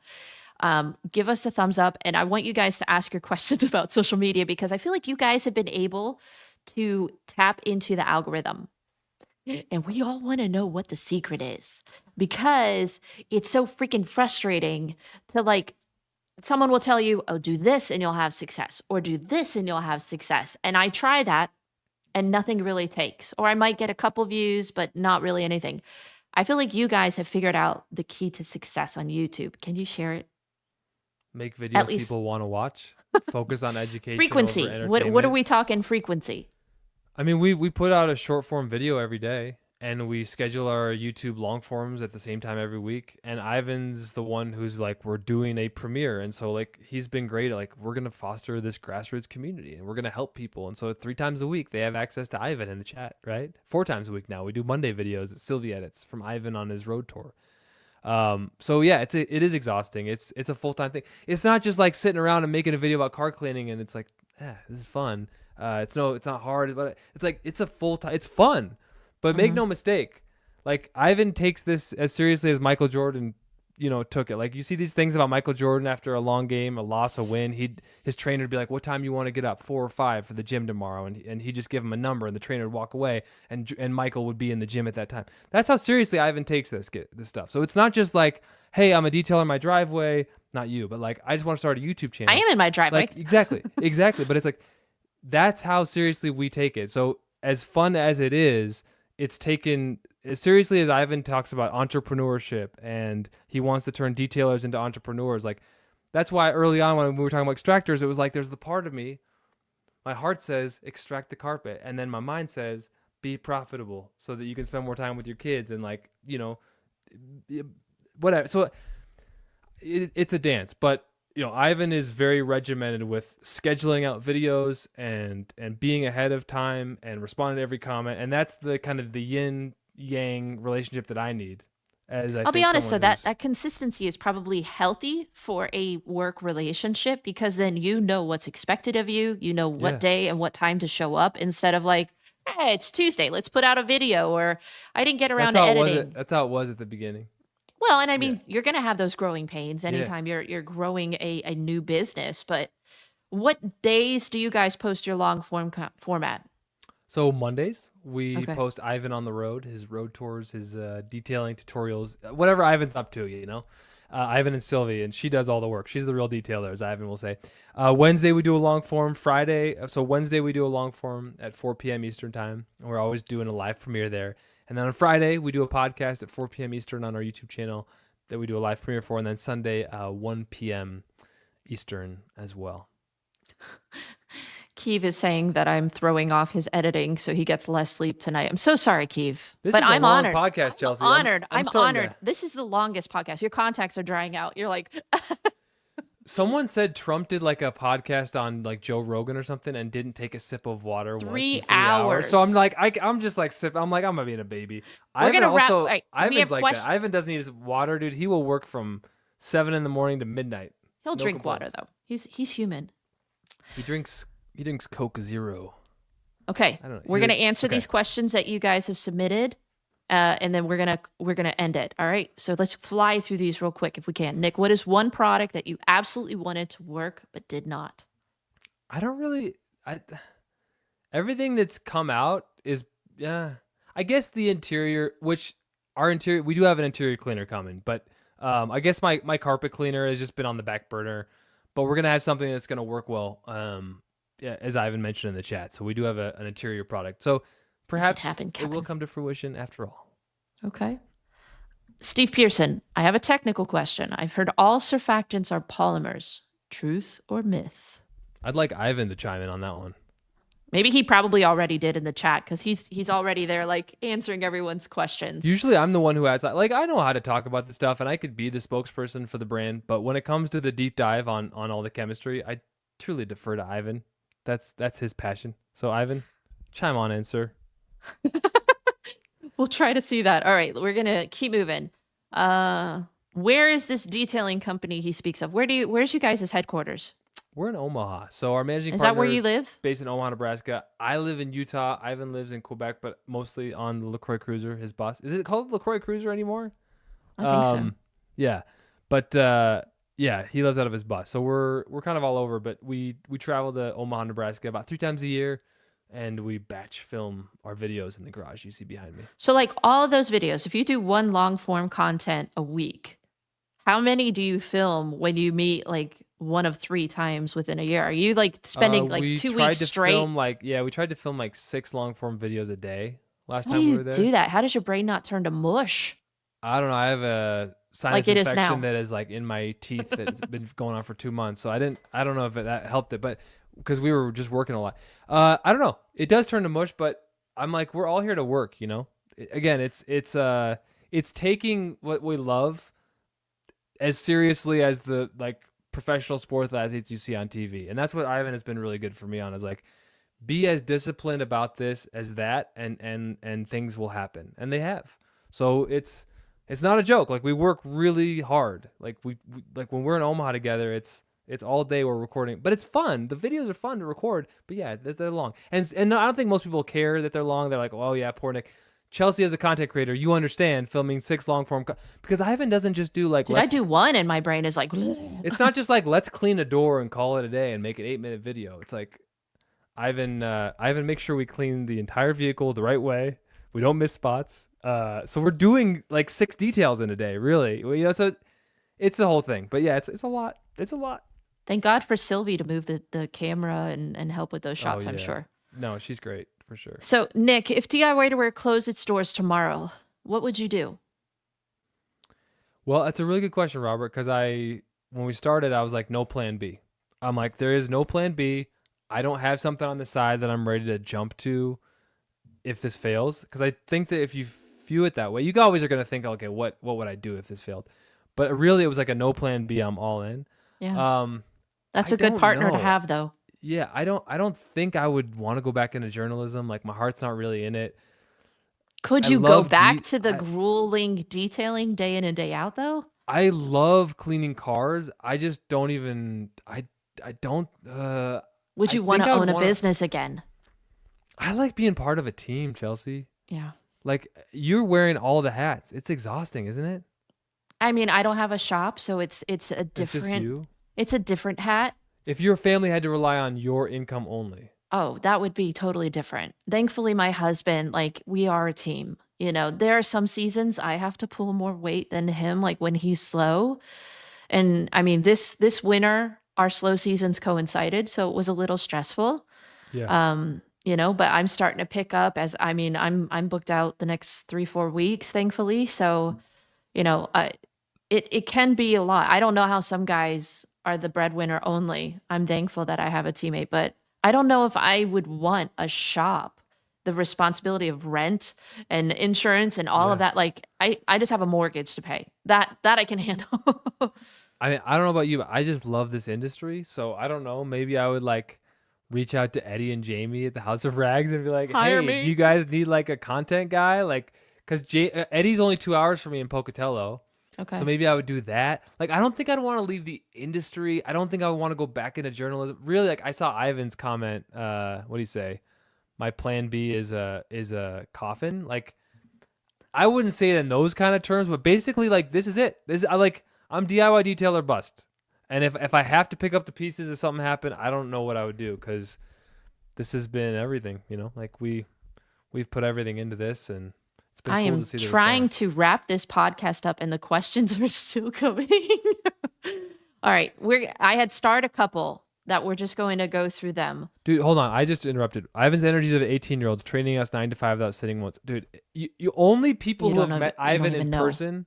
Have you done this, Chelsea? Like, you don't think, like, can you describe it? Honestly, I don't want to say he's the Energizer Bunny. He's not like super fast, but he just doesn't stop. Not his brain, not in thinking, how can I make this better? How can we improve it? Not with like being able to educate. I mean, even when we did the 3 videos that I did together, I learned so much from just detailing one car with him that I was like, holy cow. And that's just floating around in your brain on a day-to-day basis. No, I mean, there was a moment that he sat down and he rested, and I was thankful because I felt guilty that he was doing a bulk of the work. You know, he's not my age. He's not old by any means, but there is a part of me, I grew up in the South, where I'm like, respect your elders. You know, I'm like, I should be doing this hard work, and you're like putting me to shame. So yeah. No, it's he's impressive. There's nobody like him, and I'm grateful for it all, man. It's been a wild ride. But I'm just thinking of those days in the shop where someone asks, what do you do, when the shop's not. It's our managing partner's man cave, so I don't know, way back there sometimes you see like some shoes or a motorcycle or something back there. yeah, it's and that's sort of actually DIY Detail headquarters as well. So there's an office through there where there's some computers and official business is conducted through the jails. That's how tired I was gonna I am. say it looks like a jail cell. Yeah, through there is actually the DIY Detail like corporate headquarters, you could say, just with a few computers. But most of us are remote, so. If you guys have been enjoying this podcast, smash the thumbs up button. And if you haven't already, make sure you are subscribed to Thor because we've got so many great interviewers on this channel. And I feel like everyone's just getting better and better with every week and every interview. And if you guys haven't subscribed already, make sure you do. We want to grow Thor's YouTube channel to be just as much as Jamie the Cleaner. 2-hour podcast. This is my longest official episode. My kids and everyone are asleep. Are they really? Yeah, they feel guilty?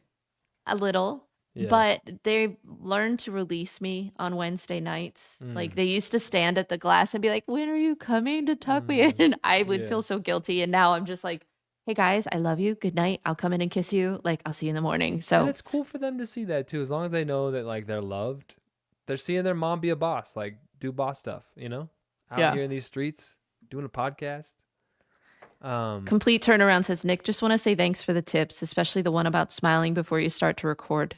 Then it sort of sets the tone. It does set a tone. And I know that because Ivan will do it too sometimes. And I'm like, okay, we're all learning from each other. It's like subtle things like that. But it really does. I smile before you record. And Ivan has told me something that helped me. It was like, smile before you pick up the phone. I don't always do it, but if I'm in a bad mood, it's a reminder of like, if I smile and pick up the phone, then I don't sound like a monster. I'm like, he sounds like he's smiling when he talks on the phone. He's like, hi. He usually does, actually. Yeah, he does. David Boy says, 5 years ago, I'm assuming he's talking to you, not me. Yeah. You spent over 30 minutes interviewing Dave Barker, creator of the Foaming Detail Kegs. Use your journalistic skills to track him down and get him on the podcast. Is that what? Was that a good or bad interview? David's image is Detail Kegs.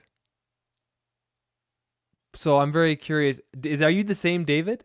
No, because I'm looking at his avatar. It has Detail Kegs on there. Well, we've got an angry emoji at the bottom of that sentence, so maybe he's a little. David, did you change your name from David Boyce to Dave Barker? Dude, I love Dave Barker. I last I heard, he got out of the game and sold his mobile detailing trailer, and I didn't even think he was still making the kegs. So it'd be fun to get him on there. Steve Pearson, do either of you get anxious when you have a gap in social media posts, YouTube or otherwise? Well, you guys never have a gap.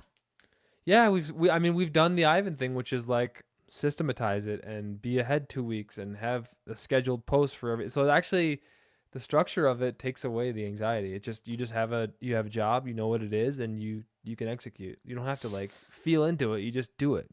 So I'll answer that question, Steve. You're talking to me. Yes, I do get anxious. You do get anxious? Because I feel like all the momentum that I gained with posting consistently with the algorithm, because like right now, I am really trying my best to pump out content and I'm trying to diversify with shorts. A lot of my viewers don't care for shorts.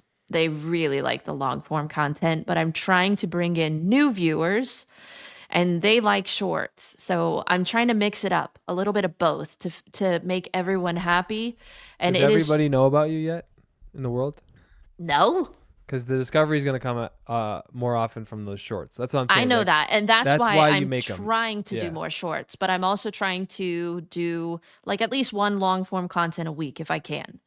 But that can take me like 6 to 8 hours to edit a long form content. Whereas I could do 2-3 minute shorts in like an hour, which is much more feasible and manageable for me with my life. I just can't put as much knowledge in it as much. It's more entertainment than education.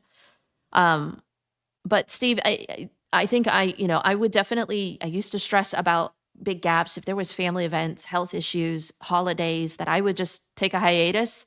I would see all that momentum with the numbers and the analytics go from this to just a check. And then every now and then when I would see that down arrow, I'm like, no. So YouTube sometimes messes with you with those analytics things, but I think Nick, you guys are onto something with consistency. But I think for me, I just got to find what that consistency looks like that's feasible with a family, because it's hard to do all of it. And you'll But never get that time back with them. And I know. I that's know. your own balancing act to figure out. But it's like you said earlier, like you got to pay the bills and sometimes you got to go to work, but it's all in finding that balance. So, I think the long forms are still where you're gonna like if you had something to sell, if you wanted to like convert the view to the sale, mhm. they're gonna do that. If we're just talking from a business perspective, like from your long form, um, for us it's not that calculated. It's like, well, we have something to sell, but like it's just sometimes easier to just educate properly, and have that long form like discussion and lecture or whatever you want to call it with the long form. So I think you get a better learning experience. But the short form videos, if you do them well, you can really teach people stuff too. And so it really is. Yeah. Shorts are for discovery and long form is really important. So, Last question. okay. Did I get my air compressor? It's coming tomorrow. I'll do an unveiling. What's your compressor? What are you getting? Oh my gosh. Did you miss last week's episode? You even said you don't watch everyone's episodes. So yeah, I did. It was rhetorical. I knew that. Don't make me feel bad So about for it. those of you who didn't watch last week, you'll have to go back and watch the video. I pretty much, okay, so my guest called off 6 minutes before the show went live. They were having really bad storms. So Eddie and Christian came on. And in the process of that podcast, they discovered I was doing a really bad interior and I was saying, I vacuumed for 4 hours. And they were like, oh, you should have used a Tornador. And I was like, I don't have one. They went off on me, Nick. I mean, I was gotta have a Tornador. I don't. I can't believe it. You don't have Don't go off on me now. I won't go off on It's changing. No, literally for like 20 minutes straight. My husband even came out and came at me. So like all three guys were ganging up on me. I did hear about this actually. My husband was defending himself in basically us not having a large enough compressor, which to this day I still would say that he had told me I couldn't have a large enough one because it would trip the breaker, but he says that's not true, but that's okay. Now I have a larger compressor coming. Eddie gifted me a Tornador, so we're gonna be changing that. Do they sell them on houseofrags.com? They do. Get 10% off with code A2D10. And you best believe I'm gonna be linking the crap out of that Tornador in my video. Heck yeah. But yes, so that will be changing. But anyways, this has been a very long episode. You need your beauty sleep. Long. What time is it? No, I just gotta edit a video. I gotta edit a video. This oh is my gosh! Prime editing time. Yeah. Go get some eye drops. You'll be okay. This was Nick, fun. This was fun. This was fun. Maybe we'll have like to do it again. Nothing scandalous was revealed. No, I tried to keep it PG-13. Good times were had by all. No private conversations between you and Ivan later, like, we need to talk. No, I now realize the one person who was like spitting vitriolic hate at me just didn't like the political. And I don't like to get political, so I apologize for that. It was more the story of the thing, but anyway, here we are. I was the one that took it political. And of course, the couple times that I've dared to do that in videos, I lose subscribers every time. But hey, it is what it is. We all have our opinions. Thank you for thinking of me to have me on. I would love to have you on Nick at Night sometime soon. Send me a date. We'll make it happen, Captain. You're so organized. You're probably gonna get that at some point from me. But anyway, I'm so fuzzy up here. 2 hours and my brain turns to mush. So well, have fun editing. That sounds like a great place to be.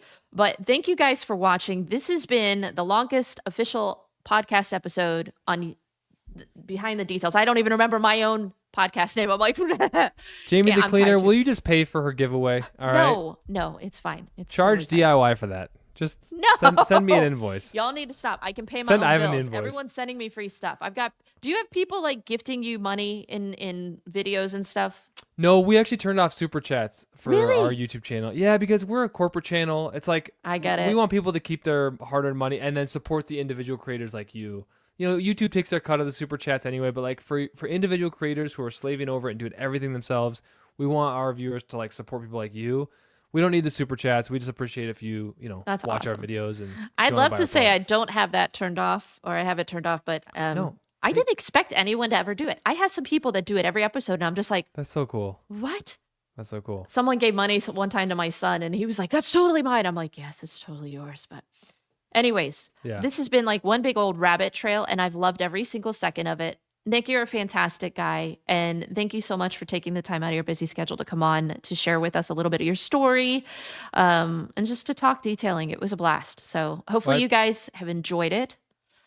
Go ahead. I just appreciate everyone in the chat. Like, you have an amazing, loyal audience of folks, and thanks to all of them. I can't believe they watched us chat for 2 hours. So I know. I oftentimes just don't they forget, just like, detailing is fun. That's like what I want to, like, you know, like, I want to preach it. Like, seriously, on a just go shirt. have fun cleaning your car. Like that. If that's a take, it's so amazing. Well, I really wanna do next that week too. I've got Jason Otterness coming on the show. Oh, you do. I know you did a fantastic episode with him, so we're gonna be kind of Jason's a character. The next chapter after what he talked about with you. So I'm really excited for that episode. Cool. So make sure you guys tune in next Wednesday, 8 p.m. Eastern Standard Time over at the House of Ranks YouTube channel. Thank you guys so much for watching, for hanging with us tonight. And we will see you in the next podcast. All right. If I can figure out how to ever turn this thing off. Scroll up. Where Just did the it end go? screen. It's like right up there. I know. It's the big red button. Yeah. And you just press It's it. late, guys. All right. We'll see you later. See you later.